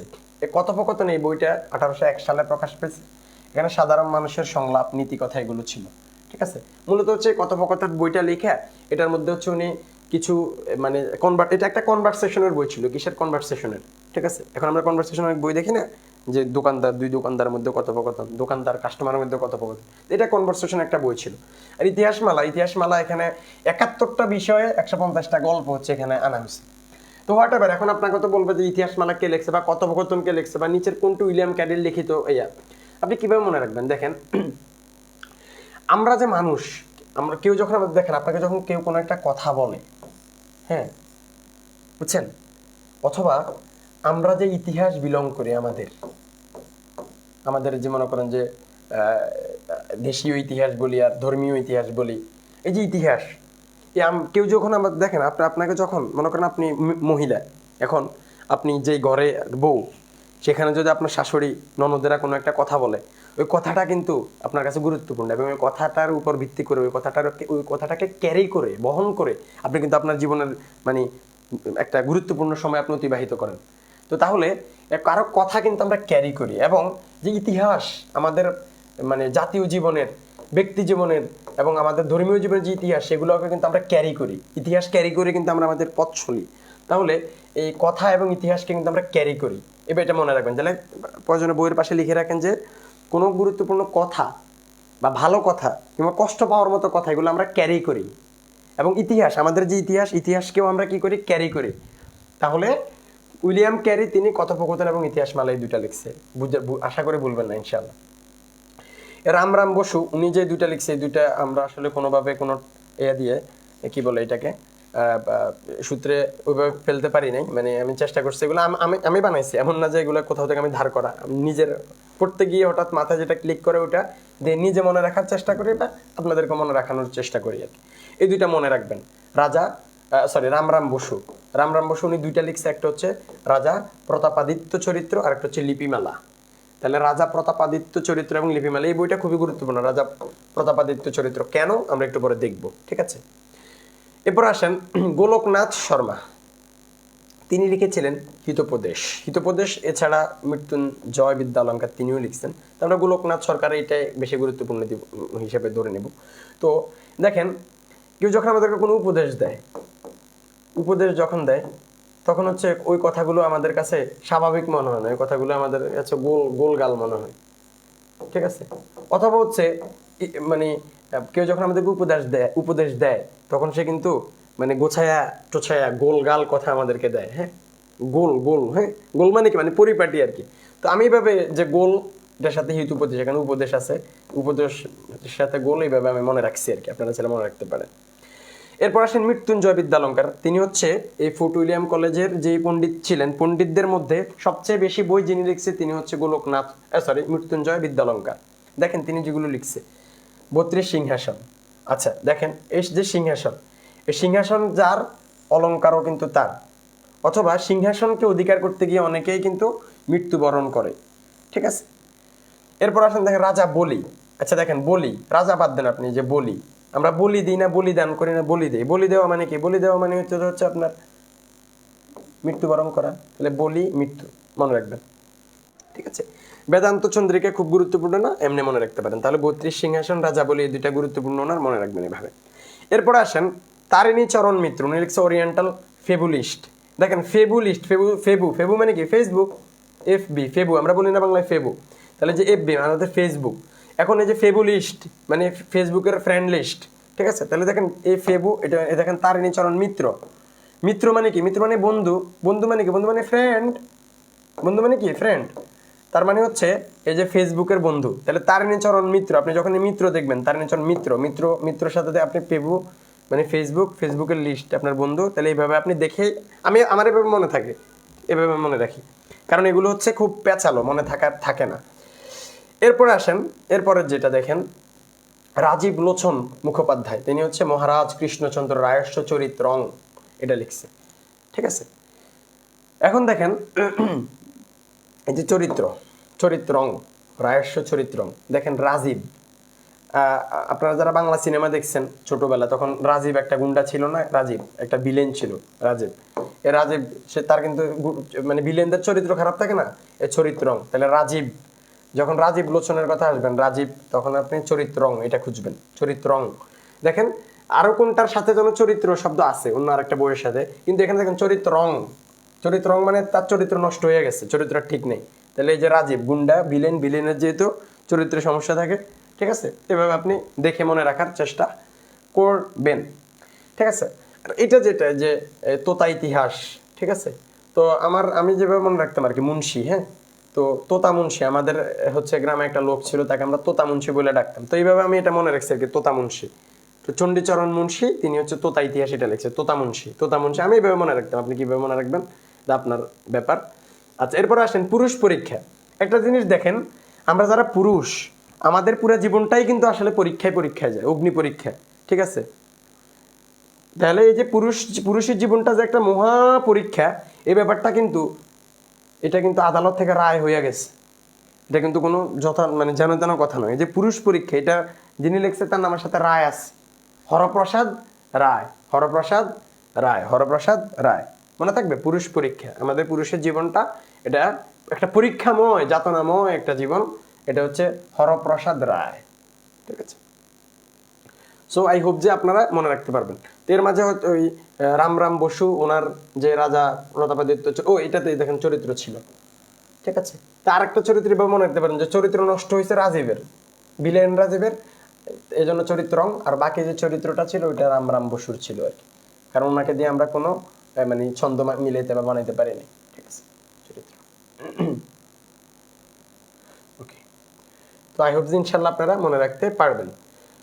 এর মাঝে যে রাজাবলী ছিল বাংলা ভাষায় লেখা প্রথম ইতিহাস গ্রন্থ। রাজাবলীটা কি ছিল? বাংলা ভাষায় রচিত প্রথম ইতিহাস গ্রন্থ কোনটি? তখন বলবেন রাজাবলী। কাল্পনিক পত্রের সংকলন ছিল লিপিমালা, ঠিক আছে। এবার তত্ত্বকথার প্রধান গ্রন্থ ছিল বেদান্ত চন্দ্রিকা, মনে রাখতে পারেন, নট সো মাচ ইম্পর্টেন্ট। আচ্ছা এখন আসেন আমরা ফোর্ট উইলিয়াম কলেজ প্রতিষ্ঠা হওয়ার নেপথ্যের যে কারণ, সে কারণ ইতিমধ্যে বলে ফেলছি। ওই যে বললাম যে তাদের কর্মচারীদেরকে ভাষা শেখানোর জন্য, এলাকার মানুষদের সাথে কমিউনিকেট করা, তাদের ব্যবসা করা, সেই প্রেক্ষাপট হয়েছে 18 সালের 4 মে এই আলোচনাগুলো হয়ে গেছে। এরপরে সেখান থেকে আপনার ওই যে বাংলা বিভাগ হয়েছে, হ্যাঁ। এখানে আর একটা জিনিস, জাস্ট একটা তথ্য নতুন, সেটা হচ্ছে বলছিলাম যে গভর্নর ছিল, এই এলাকার গভর্নর জেনারেল ছিল লর্ড ওয়েলেসলি। আর তখন ইংল্যান্ডের রাজা ছিল হচ্ছে তৃতীয় উইলিয়াম। আর এই যে তৃতীয় উইলিয়াম, তার মানে তৃতীয় উইলিয়ামের আগে উইলিয়াম 1, উইলিয়াম 2 ছিল। আপনারা যারা ইংরেজি সাহিত্যের ইতিহাস পড়ছেন, যারা ইংরেজি সাহিত্য এখনো পড়েন না, ইংরেজি সাহিত্যের ইতিহাসটা যদি ভালো করে পড়েন, তখন দেখবেন যে ইংরেজি সাহিত্যের ইতিহাসের সাথে বাংলা সাহিত্যের ইতিহাস অনেক কিছু দেখবেন যে সুন্দর মিলে যায়। আমি আরবি সাহিত্যের ইতিহাসও পড়ছি, তো আমি এই যে সব কিছু খুব ভালোভাবে আমার মাথায়, যখন আমি একটা পড়ি আরেকটা মাথায় ক্লিক করে, হ্যাঁ। স্পেনে যদি তার আরবি সাহিত্যের এই ব্যাপারটা হয়, তাহলে ওই সময় ইংল্যান্ডে কি হয়েছে বা স্কটল্যান্ডে কি হয়েছে, আর ওই সময় তখন আমাদের এই ভারতীয় উপমহাদেশে কি হয়েছে, বাংলাদেশে কি হয়েছে, এই ব্যাপারগুলো কম্পারেটিভ একটা স্টাডি করতে পারি আর কি। হ্যাঁ, তো আপনারা ইংরেজি সাহিত্যের ইতিহাস পড়লে তখন দেখবেন ওটার সাথে অনেক কিছু মিলাতে পারবেন। আপনি যখন যদি তখনকার যে যারা রাজা ছিল, হ্যাঁ, আপনার শেক্সপিয়রের সময় কে ছিল, কোন রানী ছিল, হ্যাঁ, এলিজাবেথান পিরিয়ডে রানী এলিজাবেথ থেকে আপনি এরপরে আপনার একদম শেষ পর্যন্ত আপনি আধুনিক যুগ পর্যন্ত আসেন আপনি, বা যে পর্যন্ত, হ্যাঁ, আজকের এখন পর্যন্ত এখনো তো তাদের তো এখনো কিং আছে, কখনো কিং কখনো কুইন, তো মানে রাজা বা রানী তো তাদের থাকেই। তো এই যে তৃতীয় উইলিয়াম যখন ইংল্যান্ডের রাজা ছিল, তখন ভারতীয় উপমহাদেশের যে গভর্নর জেনারেল ছিল সে ছিল লর্ড ওয়েলেসলি, আর তিনি হচ্ছে ফোর্ট উইলিয়াম কলেজ, এই তৃতীয় উইলিয়ামের নামে, এই যে দেখেন তাদের রাজার নামে উইলিয়ামের নামে কিন্তু ফোর্ট উইলিয়াম কলেজ প্রতিষ্ঠা করছে। তাহলে এমনি এমনি নামটা আসেনি। এই যে রিলেট করতে পারা, কম্পেয়ার করতে পারা, এগুলো অটো মনে রাখার ক্ষেত্রে সহায়ক হবে ইনশাআল্লাহ। মানে নলেজ এটা নয় যে আমি শুধু পড়েছি কিন্তু মনে রাখতে পারিনি। আমার মনে আছে আমি যখন অনেক ছোট ছিলাম তখন আমি একটা এরকম কোচিংয়ে গেছিলাম, বিসিএস এর কোচিং সম্ভবত, হ্যাঁ বিসিএস সম্ভবত না, বিসিএস এর কোচিং। তো ওখানে আমাকে বলা হলো, সবাইকে বলা হলো, ওখানে 400-500 স্টুডেন্ট একটা ক্লাসে নীলখাতে। তো বললো যে আচ্ছা এখানে কে কে আপনারা তো কে কে জ্ঞান অর্জন করতে আসছেন, কেউ হাত তোলো না, শুধুমাত্র আমি, আর বাকি সবাই কি, বাকি সবাই আমরা যে পরীক্ষা পাশ করতে আসছি। মানে জাস্ট এখান থেকে, এবং টিচার যে মোটিভেশনটা দিয়েছে, টিচারের মোটিভেশনের এটাও ছিল, ফ্লোটাও ছিল যে এটা জাস্ট আমাদের তো এখানে আসার উদ্দেশ্য হচ্ছে আমরা কিভাবে পরীক্ষায় ক্র্যাক করব ওইটা শেখা, পরীক্ষা জাস্ট টিকা, ঠিক আছে। আপনি পরীক্ষায় টিকে যেতে পারেন, আপনি ক্যাডার হয়ে যেতে পারেন, কিন্তু ক্যাডার না হয়েও আপনার মন প্রশান্ত থাকতে পারে if you be a knowledgeable person, nothing else. আপনি যদি জানেন, ঠিক আছে, তখন আপনার যে ভালো লাগাটা না লাগবে, তখন আপনার কাছে মানে দুনিয়ার অন্য সকল কিছু, আপনার কাছে যদি জ্ঞান ভালো লাগে, আপনার কাছে পৃথিবীর অন্য সব কিছু দেখবেন যে ক্ষুদ্র মনে হবে, ঠিক আছে। তাহলে কিভাবে একজন মানুষ সারা জীবন শত শত বা হাজার হাজার পৃষ্ঠা বই লিখে ফেলে, মানে লিখছে, কোনো কিছুর দিকে তাকায় না, কারণ নলেজ ভিন্ন একটা ব্যাপার। তো যাই হোক, আমি খুব ডিসঅ্যাপয়েন্টেড হয়েছি যে ঢাকা বিশ্ববিদ্যালয়, ঢাকা কলেজ বা আশেপাশের ঢাকার বিভিন্ন ইউনিভার্সিটি কলেজ বা সারা দেশের বিভিন্ন স্টুডেন্টরা সেখানে, আমি তখন অনেক ছোট ছিলাম, টিচারও মোটিভেট করতেছে যে আপনি জাস্ট এখানে কিভাবে তথ্যগুলো কোনো রকম মাথায় রেখে গিয়ে পরীক্ষার হলে বমি করে দিয়ে আসবেন, এই জন্য পড়বেন। এবং সবাই, ছাত্ররাও সবাই 300-400-র বেশি ছাত্র একসাথে, বা 400-500 হইতে পারে, সবাই একমত যে না, হ্যাঁ, আমরা জ্ঞান অর্জন করার কোনো প্রয়োজনীয়তা নেই, আমরা জাস্ট হচ্ছে এগুলো শুধু পরীক্ষায় কোনো যাতে দাগাইতে পারে এই জন্য পড়তে এসেছি। বাট আমার পছন্দ হয় না, আমি একাই দাঁড়াইছি, বলছি যে না, আমি টিকলে টিকছি সেটা ভিন্ন ব্যাপার, কিন্তু আমি জ্ঞান অর্জন করতে আসি। তো জ্ঞান যদি আমার ভিতরে থাকে, আমি যদি ওই ব্যাপারটা কোথাও, জ্ঞান মানে কি, মনে করেন যে আপনি কোন একটা ক্লাসে প্রথম বা দ্বিতীয় ক্লাসে বলছি, আপনি একটা জিনিস জানেন, সেটা যদি আপনি আরেকজনের কাছে বলতে পারেন, বুঝাইয়া বলতে পারেন তাকে, তার কাছে আপনার ছোট ভাইকে যদি আপনি ফোর্ট উইলিয়াম কলেজের গল্পটা তারা বলতে না পারেন, তাহলে আপনি পড়ার না পড়া তো এক। আপনার সন্তান, হ্যাঁ, কে যখন আপনি ছোটবেলায় তাকে হাঁটতে হাঁটতে, জানো আমাদের বাংলা কিভাবে আসছে, গদ্য কেমনে আসছে, একসময় কিন্তু গদ্য ছিল না, আপনি যে ব্যাপারটা যদি বলতে না পারেন, আপনি হৃদয়ঙ্গম করতে না পারেন, তাহলে আমার কাছে অন্তত মানে সেন্স মেক করে না, হোয়াট এভার। আচ্ছা আসেন, জরুরি কথা বিদায় বলেছি, না হলে বলতাম না, খুবই জরুরি। এখন আসেন ইতিহাসমালা। ইতিহাসমালা কে লিখছে মনে থাকার কথা, ইতিহাস আমরা ক্যারি করি, উইলিয়াম ক্যারি লিখছে। ইতিহাসমালা সম্পর্কে আমরা পড়ে আসছি যে 150টা গল্প ছিল, 71টা বিষয়ের সম্ভবত, হ্যাঁ। তো এখানে এই এই এই ইতিহাসমালাকে বলা হয় যে ফোর্ট উইলিয়াম কলেজের যে গ্রন্থগুলো ছিল সেই গ্রন্থমালাগুলোর মধ্যে শ্রেষ্ঠ বই বলা হইতো ইতিহাসমালাকে। ইতিহাসমালাকে, তাহলে দেখেন ইতিহাস দিয়েই কিন্তু আমাদের সবকিছু নির্মাণ হয়, তাহলে এই জন্য সেটা শ্রেষ্ঠ হবেই। এরপর বলছে যে রাম বসু তার একটা গ্রন্থের পরিচয় দিতে বলছে যে আমাদের আসবে একটু পরে যে রাজা প্রতাপাদিত্য চরিত্র, এটা আসবে। এই বইটা 1801 সালে হচ্ছে রাম বসু লিখছে। এখন এটার গুরুত্বপূর্ণ কেন, এই বইটা হচ্ছে বাংলা সাহিত্যের প্রথম ঐতিহাসিক জীবনী গ্রন্থ, এবং এটি মৌলিক এবং বাঙালি রচিত বাংলা সাহিত্যের প্রথম মুদ্রিত গ্রন্থ, খুবই গুরুত্বপূর্ণ। প্রথম কথা হচ্ছে যে বাংলা সাহিত্যের প্রথম ঐতিহাসিক জীবনী গ্রন্থ, ইতিহাস গ্রন্থ না, কিন্তু ইতিহাস গ্রন্থ কোনটা ছিল মনে আছে? কমেন্ট করুন তো, ইতিহাস গ্রন্থ কোনটা ছিল, প্রথম ইতিহাস গ্রন্থ কোনটা ছিল, প্রথম ইতিহাস গ্রন্থ কোনটা ছিল? রাজা বলেছিল প্রথম ইতিহাস গ্রন্থ। আর এটা কি, এটা হচ্ছে বাংলা সাহিত্যের প্রথম ঐতিহাসিক জীবনী গ্রন্থ। এই যে রাজা প্রতাপাদিত্য, তার জীবন, তার চরিত্র নিয়ে, দেখেন একটা লোকের, এটা কিভাবে মনে রাখবেন, রাজা প্রতাপাদিত্য তার চরিত্র নিয়েই তো লেখা হয়েছে, তার মানে তার চরিত্র তার জীবনের অংশ, তার মানে এটা একটা কি জীবনী গ্রন্থ, ঐতিহাসিক জীবনী গ্রন্থ, আর ইতিহাস গ্রন্থ ছিল রাজাবলী প্রথম।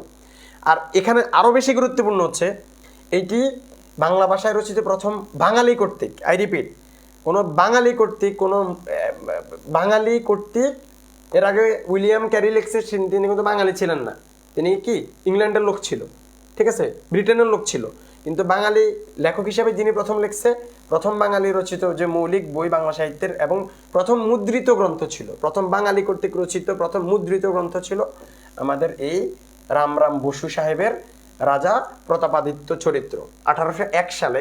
হ্যাঁ, তার মানে যে সালে বাংলা বিভাগ তৈরি হয়েছে আপনার ফোর্ট উইলিয়াম কলেজে, সে সালেই হচ্ছে এটা লেখা হয়েছে, প্রকাশ হয়েছে।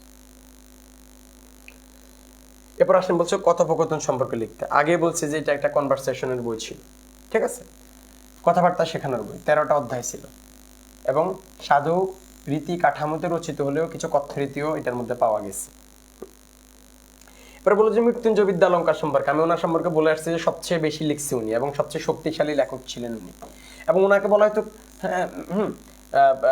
উনি এই যে মৃত্যুঞ্জয় বিদ্যালঙ্কার, উনি উইলিয়াম ক্যারির অধীনে হচ্ছে প্রধান পণ্ডিত ছিলেন হচ্ছে তিনি, ঠিক আছে।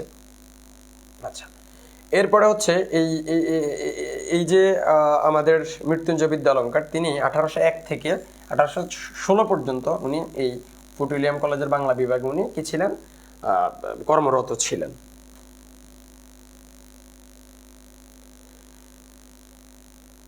তাহলে ওনার যে গুরুত্বপূর্ণ কিতাবগুলো, বইগুলো আমরা পড়ে আসছি, 32 সিংহাসন কেমনে মনে রাখবো বলছি, এরপরে রাজা বলি দিছে, মৃত্যু আছে, সিংহাসন, ঠিক আছে, আর ওইগুলো বেদান্ত চন্দ্রিকা, প্রবোধ চন্দ্রিকা চাইলে মনে, আচ্ছা এটাও আপনি চাইলে কিন্তু মনে রাখতে পারেন, যে মনে করেন যে এই যে চন্দ্রিকা, চন্দ্র আছে, চন্দ্রের কথা আছে, চন্দ্র চাঁদ কিন্তু একটা আলংকারিক বিষয়, চাঁদ নিয়ে কিন্তু অনেকেই কবিতা লিখেছে, ওই চাঁদের আলো আজ লাগে না ভালো কেন জানি না, তুমি ছাড়া এই সুন্দর পৃথিবী মানি না, চাঁদ নিয়ে অনেকেই কবিতা লিখেছে, অনেকেই সাহিত্য লিখেছে। তাহলে এটা একটা চাঁদের মধ্যে একটা অলংকারের ব্যাপার দিয়েছে, তো সেই হিসেবে বেদান্ত চন্দ্রিকা, চন্দ্রের কথা আছে, প্রবোধ চন্দ্রিকা, এগুলোর সাথে অলংকার মিল আছে, তার মানে হচ্ছে এগুলো একটা অলংকারিক বিষয়। আর অনেকেই হ্যাঁ, বাঁশবাগানের মাথার উপর চাঁদ উঠেছে ওই, হ্যাঁ চাঁদ, এরপরে আপনার চাঁদ কেন আসে না আমার ঘরে, হ্যাঁ, অনেক গান কবিতা দেখবেন চাঁদ নিয়ে লেখা আছে, তার মানে অলংকারের ব্যাপার দিয়ে আছে চাঁদে, তার মানে এগুলো মৃত্যুঞ্জয় বিদ্যালঙ্কার লিখছে, এভাবে মনে রাখতে পারেন, ঠিক আছে। ওকে, তো আই হোপ আমরা এই ফোর্ট উইলিয়াম কলেজের যারা লেখক ছিল, 13টা বই, 8জন লেখকের, এগুলো মনে রাখতে পারবো ইনশাআল্লাহ। এবং আমি বিশ্বাস করি যে আপনারা অনেকেই এগুলো পড়ে গেছেন, কিন্তু এগুলো কেমনে মনে রাখতে হয়, বা এখন পড়ছেন মনে আছে, এখন ইনস্ট্যান্ট পরীক্ষা দিচ্ছেন মনে আছে, কিন্তু কিছুদিন পরে আর মনে থাকে না। আই হোপ যে আর ভুলবেন না, ইনশাআল্লাহ ভুলবেন না, I believe it and I firmly believe it. Okay, এখানে কোনো না, আর কোনো গুরুত্বপূর্ণ তথ্য এখানে নাই, সব চলে আসছে। ওই যে বলছিলাম একটা কথা, যে 1854 বা 55 সালের দিকে হচ্ছে লার্ড ডালহৌসির সময়, যে লার্ড ডালহৌসি, ওনার সময় হচ্ছে অবস্থা ডাইল হয়ে গেছে। কি হয়েছে বলবো, পরে বলবো, ঠিক আছে। দেখেন ডালহৌসি, এখন মনে রাখতে পারেন যে ডালহৌসি, ওনার সময় অবস্থা মানে পরিবেশটা ডাইল হয়ে গেছিল। কি ডাইল হয়েছে ওনার সময়, পরিস্থিতি ডাইল হয়েছে হচ্ছে যে ওই সময় হচ্ছে দেখবেন যে আপনি বিধবা বিবাহ অথবা হচ্ছে সতীদাহ প্রথা, যে কোনো একটা প্রচলন ছিল এবং পরবর্তীতে ওইটা বিলুপ হয়েছে। উনি যখন দেখছে যে অবস্থা ডাইল, পরে উনি ব্যাপারটা অ্যাড্রেস করছে। আসবে, একটু ওয়েট।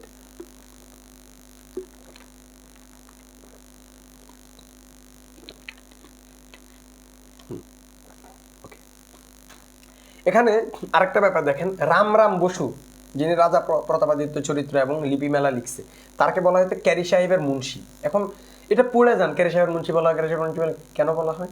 কারণ এ রামরাম বসু থেকে ওই ক্যারি মানে উইলিয়াম ক্যারি, উনি হচ্ছে শিখতেন, উনি বাংলা ভাষার বিভিন্ন কিছু শিখতেন ওনার থেকে, এই জন্য ওনাকে ক্যারি সাহেবের মুন্সি বলা হয়, ঠিক আছে। এবং রামরাম বসু হচ্ছে বাংলা সাহিত্যের ইতিহাসের প্রথম বাঙালি লেখক, এটা অলরেডি বলে আসছি, ঠিক আছে। বাবু উপাখ্যান, এটা খুব ইম্পর্টেন্ট না, যাই হোক, হোয়াটএভার। এরপরে আসেন এখানকার যে প্রশ্নগুলো আছে, এগুলো আপনারা এখন পারবেন। দেখেন, আমি 2-1টা জিনিস হচ্ছে জাস্ট আপনাদেরকে থেকে এক্সাম নিই। যেমন এটা, যে ফোর্ট উইলিয়াম কলেজের প্রতিষ্ঠাতাকে আপনারা বলেন তো, উইলিয়াম ক্যারি নাকি লর্ড কর্নওয়ালিস নাকি ক্লার্ক মার্শম্যান না লর্ড ওয়েলেসলি, কে বলেন তো? অনেকেই এখানে উইলিয়াম কলেজের প্রতিষ্ঠাতা আবেগে খুশিতে উইলিয়াম ক্যারি দিয়ে দেবেন। No, he was principal of the college, বা the founder of the college was Lord Wellesley. তিনি ছিলেন ফাউন্ডার। বুঝতে পেরেছেন? এরপরে দেখেন আর একটা প্রশ্ন ধরেন যে 7 নম্বর যে প্রশ্নটা, কোন গ্রন্থটি, যেগুলো কনফিউজিং ওইগুলো ধরার চেষ্টা করছি, কোন গ্রন্থটি হচ্ছে মৃত্যুঞ্জয় বিদ্যালঙ্কার রচনা করেন? আপনার একটু উত্তর দেন তো। এদিকে তাকায়েন না, নিজের ইমানের সাথে ইমানের উপর মানে থাকেন, এখানে কিছু লেখা নেই ধরেন। হ্যাঁ, তাহলে কোন গ্রন্থটি মৃত্যুঞ্জয় বিদ্যালঙ্কার রচিত? তাহলে অলঙ্কার মিলান এবার আপনি, এখানে কোনটার সাথে আছে, কোনটার সাথে আছে? এই চরিত্রং যেটা, এটা তো হচ্ছে রাজীব, কারণ রাজীব বাংলা ছবির ভিলেন ছিল, তার চরিত্রকে নষ্ট করে চরিত্র রং করে ফেলছে। পুরুষ পরীক্ষা, এটা তো একটা রায়, যে পুরুষের জীবনটা একটা পরীক্ষা, এটা হচ্ছে যার নামের সাথে রায় আছে তিনি লিখছে। প্রভাবিত চরিত্র, এটা তো হচ্ছে আমরা পড়ে আসছি রামরাম বসু। তাহলে এই যে সিংহাসন, সিংহাসন থাকলো অলঙ্কার, বিদ্যালঙ্কার। ঠিক আছে? ওকে, আই হোপ যে আপনারা আল্লাহর রহমতে you people will be able to answer any sort of question, you will be able to address any sort of question from here. Okay. এরপর আসেন, ফোর্ট উইলিয়াম যুগে সবচেয়ে বেশি গ্রন্থ কে লিখছে বলেন তো, মনে আছে? এই যে মৃত্যুঞ্জয়, তিনি সবচেয়ে বেশি লিখেছে। দেখেন, এটাও মনে রাখতে পারবেন। যেমন দেখেন, মৃত্যুকে যিনি জয় করেছেন তিনি তো শ্রেষ্ঠ হবেন, বা সবচেয়ে বেশি তিনি গ্রন্থ রচনা করার অধিকারী হবেন। এরপরে আর একটা কোশ্চেনের আনসার করেন আপনারা, সেটা হচ্ছে যে দেখেন, বাংলা ভাষায় মুদ্রিত প্রথম গ্রন্থের নাম কি? বাংলা ভাষায় মুদ্রিত। এর আগে আমরা যেটা দেখেছি, পর্তুগিজ থেকে 1743 সালে যে লিসবন থেকে যে 3টা বই এসেছিল, সেগুলো কিন্তু রোমান অক্ষরে ছিল, তাই না? তো বাংলা ভাষায় এগুলো রোমান অক্ষরে মুদ্রিত ছিল। বাংলা ভাষায় কোনটা ছিল মনে আছে? রামরাম বসুর রাজা প্রতাপাদিত্য চরিত্র। এবার আসেন, আমরা দেখবো শ্রীরামপুর মিশন ও বাংলা ছাপাখানা। শ্রীরামপুর মিশন ও বাংলা ছাপাখানা।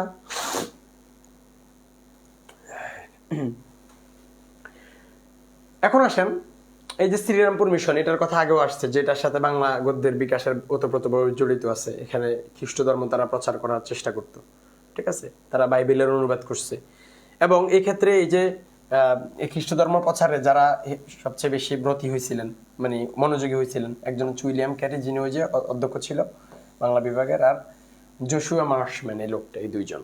বুঝতে পেরেছেন? আর এই যে উইলিয়াম ক্যারি সাহেব হচ্ছে তিনি কলকাতায় আগমন করছে, মানে ইংল্যান্ড থেকে 1793 সালে তিনি আসছে।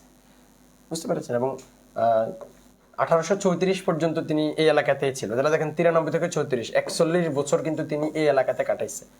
বুঝতে পেরেছেন? ওকে।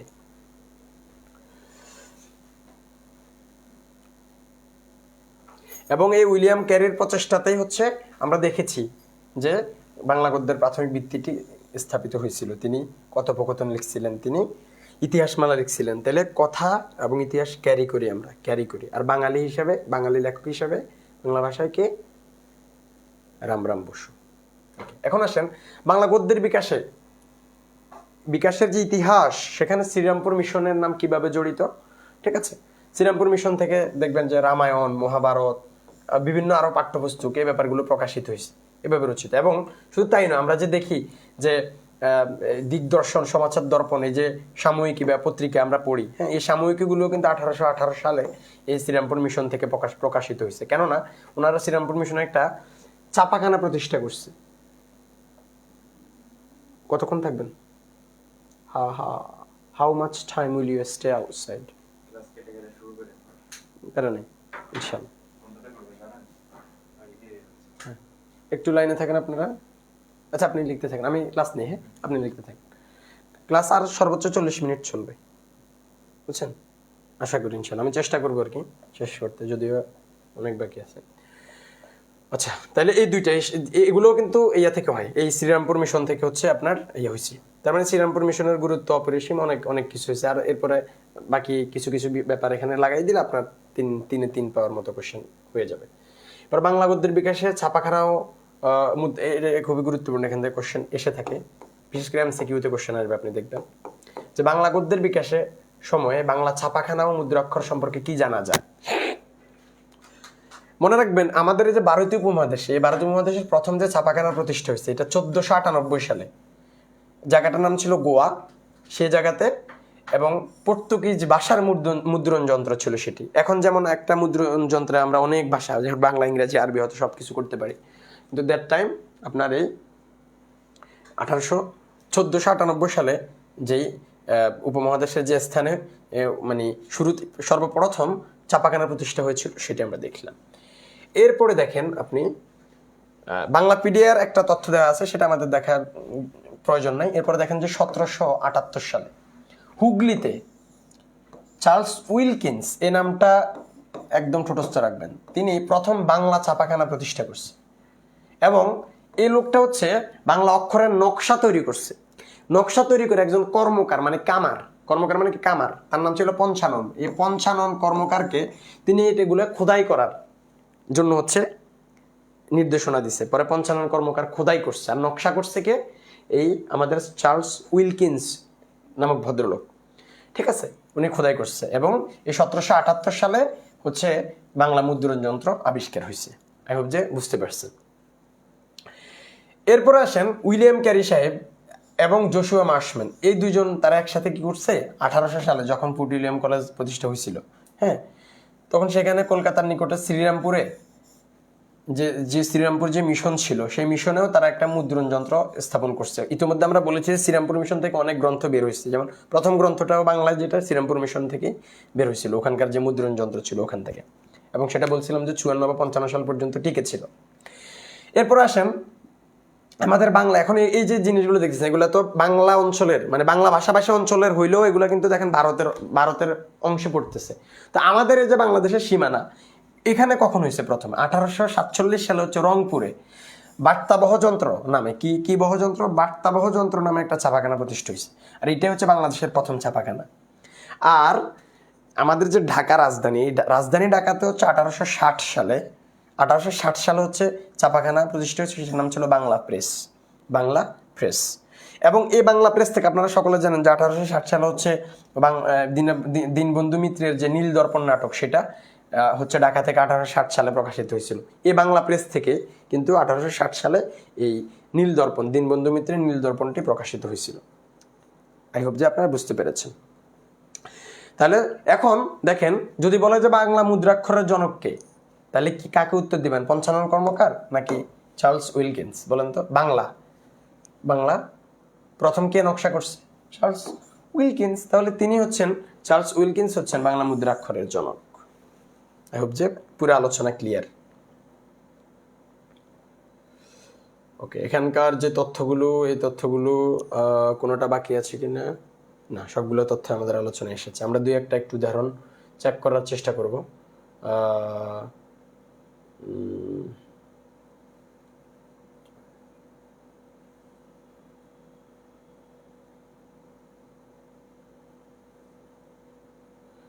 তাহলে ওই যে বাংলা অক্ষরের প্রথম নকশা করেন কে? Charles Wilkins.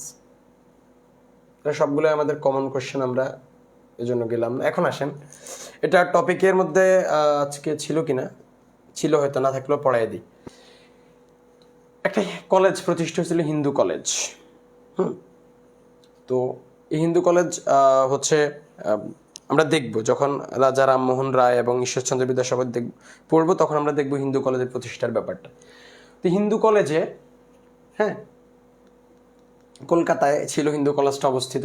তো এখানে হচ্ছে একটা প্রগতিশীল গ্রুপ বেড়ে উঠছিল। একটা ইংরেজ একজন শিক্ষক ছিল সেখানে, ইংরেজি সাবজেক্ট পড়াইতো, হেনরি লুই ভিভিয়ান ডিরোজিও। তিনি হচ্ছিল এই হিন্দু কলেজের ইংরেজি শিক্ষক ছিল।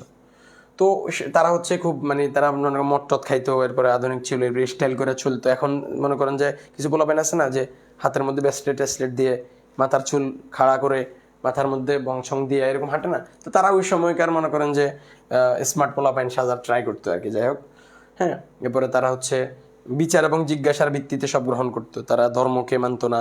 হ্যাঁ, তারা এই তো অর্থাৎ একটা উদ্ভট বা ইয়া জীবন যাপন করতো আর কি, তারা অতি আধুনিক। যাই হোক, এই গ্রুপটাই হচ্ছে মূলত আপনার ইয়ং বেঙ্গল। তাদের নাম কি ছিল? ইয়ং বেঙ্গল। তারা প্রচুর সমালোচিত হয়েছে। তাদেরকে সমালোচনা করে দেখবেন যে অনেক গুরুত্বপূর্ণ ব্যক্তিত্বরা বইও লিখছে, বুঝতে পারেন। একে বলে সভ্যতা। আপনারা দেখবেন যে এই যে প্রহসন লেখা হয়েছিল, একে কি বলে সভ্যতা, ঠিক আছে, এই যে আপনার এই ইয়ং বেঙ্গলদেরকে সমালোচনা করে লেখা হয়েছিল। আচ্ছা, তো যাই হোক, এখানে অনেকে যেমন এই কৃষ্ণমোহন বন্দ্যোপাধ্যায়, তারাচাঁদ চক্রবর্তী, দক্ষিণারঞ্জন মুখোপাধ্যায়, রাম গোপাল, হ্যাঁ, এরপরে রসিক কৃষ্ণ, পেরিচাঁদ মিত্র, এরপরে রাধানাথ, এই দুইটা নাম বেশি ইম্পর্টেন্ট, পেরিচাঁদ মিত্র, রাধানাথ শিকদার, ঠিক আছে। এই এই লোকেরা হচ্ছে ইয়ং বেঙ্গলের সাথে তাদের ইয়ে ছিল আর কি, উঠা বসা ছিল, বা ওই আদর্শে তারা বিশ্বাস করত। এবং ইয়ং বেঙ্গলের যে লোকজনরা প্রচুর সমালোচিত হইয়া তারা পরে কিন্তু ওই ডিরোজিও মারা যায়, খুব অল্প বয়সে ডিরোজিও মারা যায়, মট্টত খেয়ে অবস্থা খারাপ থাকতো, তো পরে সে মারা গেছে। পরে ইয়ং বেঙ্গলের লোকজন হচ্ছে তার আদর্শ থেকে একটা সময় তারা সরে আসে, বুঝতে পেরেছেন? খুব ভালো কথা। এবং দেখেন, এই যে আপনার এই যে বলেছিলাম একটু যে কে কি বলে সভ্যতা, এই মাইকেল মধুসূদন দত্ত ইয়ং বেঙ্গলদের জীবনাচরণ সম্পর্কে কটাক্ষ করে এটা লিখছিল, বুঝতে পেরেছেন? এই যে ইয়ং বেঙ্গল এই জনগোষ্ঠীর যে প্রতিষ্ঠা, সেটা ছিল 1831 সাল হচ্ছে ইয়ং বেঙ্গলের প্রতিষ্ঠা হয়। এবং এই ইয়ং বেঙ্গলের দুইটা মুখপত্র ছিল, ঠিক আছে। যেমন বিভিন্ন সংগঠনের এখন মুখপত্র থাকে, বিভিন্ন পত্রিকা বা বিভিন্ন সাময়িকী, তাদের এই যে এনকোয়ার এবং হচ্ছে জ্ঞানান্বেষণ, এই দুইটা ছিল তাদের মুখপত্র। এনকোয়ারের সম্পাদক ছিল কৃষ্ণমোহন বন্দ্যোপাধ্যায়, আর দক্ষিণারঞ্জন মজুমদার, তিনি ছিলেন জ্ঞানান্বেষণ পত্রিকার বা সাময়িকীর সম্পাদক। খুব গুরুত্বপূর্ণ, অবশ্যই মনে রাখতেই হবে, এনকোয়ারের সম্পাদক এবং জ্ঞানান্বেষণের সম্পাদক দক্ষিণারঞ্জন মজুমদার, আর হচ্ছে এনকোয়ারের কৃষ্ণমোহন বন্দ্যোপাধ্যায়।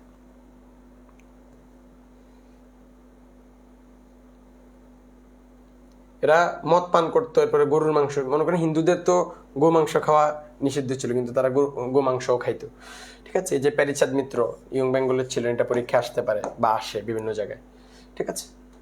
হিন্দু কলেজ প্রতিষ্ঠা হয়েছিল 1817 সালের 20 জানুয়ারি, আর ইয়ং বেঙ্গল হয়েছে আপনার 1831 সালে। তাদের ইয়ং বেঙ্গল গ্রুপটার সৃষ্টি হয়েছিল। আর হিন্দু কলেজ বন্ধ হয়ে গেছিল 1855 সালে, আর আমাদের এই যে ফোর্ট উইলিয়াম কলেজ বন্ধ হয়েছে 1854 সালে, ঠিক আছে।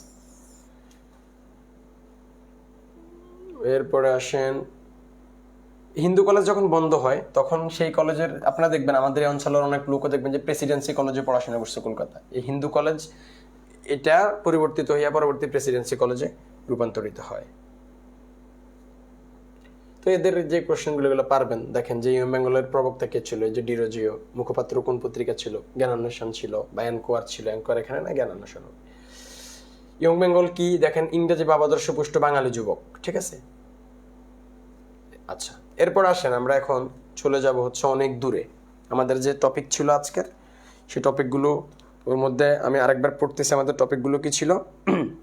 আধুনিক যুগের সূচনা পড়লাম, ফোর্ট উইলিয়াম কলেজ পড়লাম, গদ্যের বিকাশ পড়লাম, শ্রীরামপুর মিশন পড়লাম। এখন আমরা কয়েকজনে, যে রাজা রামমোহন রায় এবং তার সমসাময়িক যে ব্যাপারগুলো, ঈশ্বরচন্দ্র বিদ্যাসাগর, এরপর হচ্ছে অক্ষয় কুমার দত্ত, তাদের কাছে চলে যাব। তো আমাদেরকে একটু ইয়ে করতে হবে,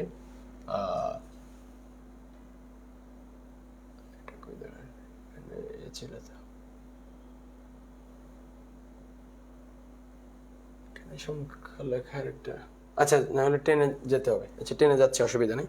তো আমরা এখন শুরুতে হচ্ছে সরহ থেকে, মানে বইয়ের মধ্যে হচ্ছে আমাদের যেভাবে ইয়ে করা আছে আর কি, ডিকশনারির মতো করে সরহ থেকে শুরু করা আছে আর কি। তো আমরা এখন চলে যাই, আজকে আমাদের যেই কবি লেখকরা আছেন তাদের মধ্যে, তাদের কাছে আমরা চলে যাব এখন ইনশাআল্লাহ। ওকে, আমরা ওইদিকে যাই আগে।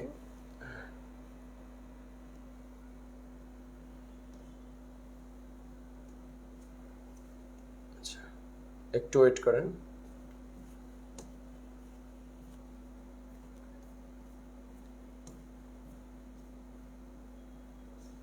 আচ্ছা, যে আধুনিক যুগ বিভিন্ন সাহিত্যিক দিয়ে শুরু হবে। তো আমাদের আজকে আমাদের আছে, হ্যাঁ দেখেন, আজকে আমাদের অক্ষয় কুমার দত্ত রয়েছেন। তো অক্ষয় কুমার দত্ত থেকে খুব শুনেন, আমাদেরকে খুব সিলেক্টিভলি পড়তে হবে।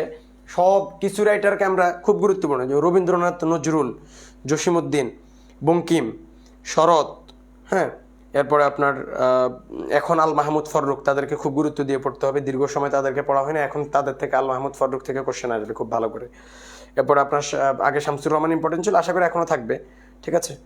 এরপরে আপনার মনে করেন আপনার কি আমাদের এই যে ঈশ্বরচন্দ্র, এরপরে আপনার বঙ্কিমচন্দ্র চট্টোপাধ্যায়, হ্যাঁ। এরপরে হচ্ছে আপনার ওই যে আপনার ওরা 11 জন বা 15 জন যেটা বলে, হ্যাঁ, ওই তালিকা, ওগুলো হচ্ছে এই 11-12 জন বা 10-12 জনকে একদম ঠোঁটস্থ করে ফেলতে হবে, তাদের কিছু বাদ দেওয়া যাবে না, আর বাকিদের গুরুত্বপূর্ণ ব্যাপারগুলো পড়বো। সো এই যে অক্ষয় কুমার দত্ত, ওনাকে বলা হতো প্রথম বাঙালি বিজ্ঞান মনস্ক লেখক। হ্যাঁ, গুরুত্বপূর্ণ তথ্য, এটা মনে রাখবেন যে প্রথম বাঙালি বিজ্ঞান মনস্ক লেখক, খুব ভালো কথা। এখন তার থেকে গুরুত্বপূর্ণ কি, এইটা গুরুত্বপূর্ণ আসতে পারে। এবং তিনি একটা পত্রিকার সম্পাদক ছিল, তত্ত্ববোধিনী। দেখেন বিজ্ঞান মনস্ক যে, সে তো বিভিন্ন তত্ত্ব নিয়ে আলাপ করবে, তাই না? অক্ষয় কুমার দত্ত, অক্ষয়, ঠিক আছে, অক্ষয়। এখন মজার ব্যাপার হচ্ছে যে অক্ষয় কুমার দত্ত, তিনি ছিলেন কিন্তু আমাদের যে কবি ছিল সত্যেন্দ্রনাথ দত্তের দাদা ছিল, ঠিক আছে, এই ইনফরমেশনটা মনে রাখবেন।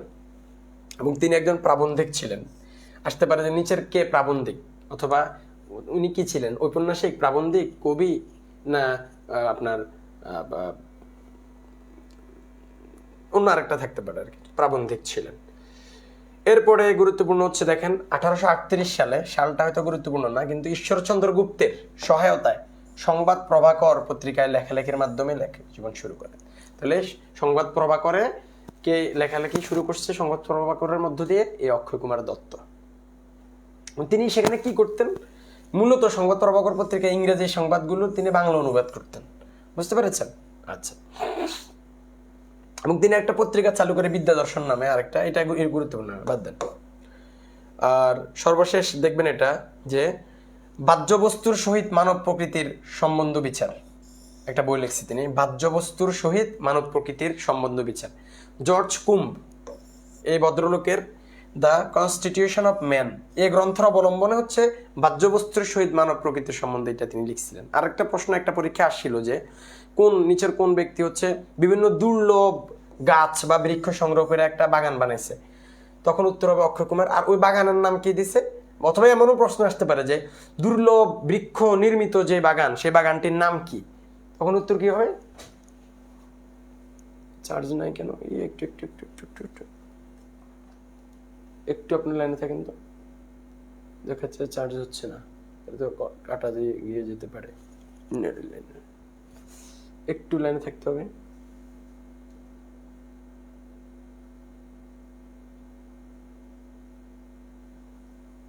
একটু একটু একটু ক্লাস কাটা গেলে তো বিপদ।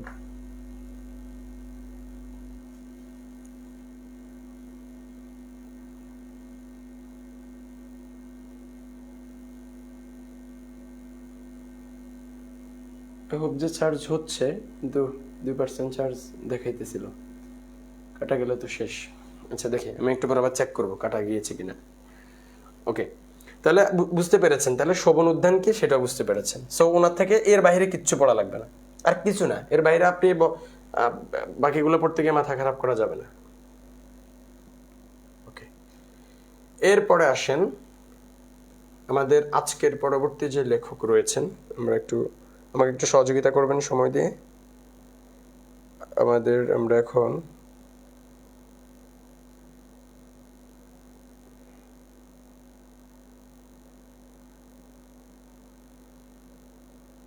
আচ্ছা, আমরা ঈশ্বরচন্দ্র গুপ্ত, ঈশ্বরচন্দ্র বিদ্যাসাগরে যেতে পারি।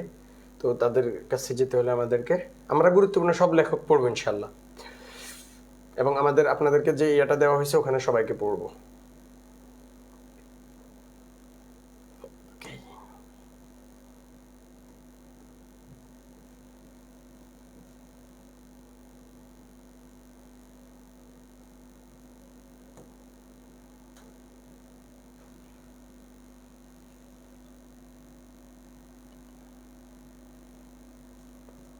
ওকে, একটু সময় দিবেন। ইমদাদুল হক মিলন, রস্বইতে চলে আসছি, আমরা দীর্ঘইতে ডুববো। হ্যাঁ, ওকে। ঈশ্বরচন্দ্র গুপ্ত যুগ সন্ধিক্ষণের কবি, ওনাকে নিয়ে আমরা কথা বলেছি, আরেকবার বলে যাই, তিনি যুগ সন্ধিক্ষণের কবি, ওনাকে নিয়ে বিস্তারিত পড়ার চেষ্টা করছি, ঠিক আছে। ওনার জন্ম মৃত্যুটা একটু জানবেন। যেহেতু উনি মধ্যযুগের যুগ সন্ধিক্ষণের কবি। উনি 1812 সালে জন্মগ্রহণ করেছে এবং 1859 সালে মৃত্যুবরণ করছে। ঠিক আছে। আর আমরা জানি 1861 সাল থেকেই প্রকৃত আধুনিক যুগ শুরু হয়, প্রকৃত আধুনিক যুগ। ওনার পিতার নাম ছিল হরিনারায়ণ দাশগুপ্ত, ছেলে মনে রাখতে পারেন।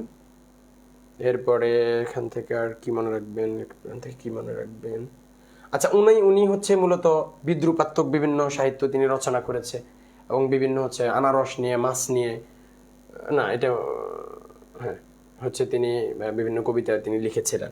ঠিক আছে, আনারস নিয়ে, মাছ নিয়ে কি কবিতা লিখছে।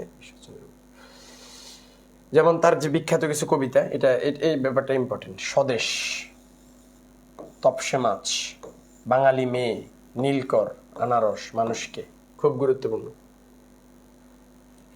এরপরে গুরুত্বপূর্ণ হচ্ছে তিনি সংবাদ প্রভাকর পত্রিকার সম্পাদক ছিলেন। একটু আগে আমরা পড়ে আসছি যে সংবাদ প্রভাকরে অক্ষয় কুমার দত্ত সংবাদ প্রভাকর অনুবাদ করতেন, এবং আর এই যে সংবাদ প্রভাকর এই পত্রিকার সম্পাদক ছিল কে, আমাদের এই ভদ্রলোক ঈশ্বরচন্দ্র গুপ্ত, যিনি যুগ সন্ধিক্ষণের কবি।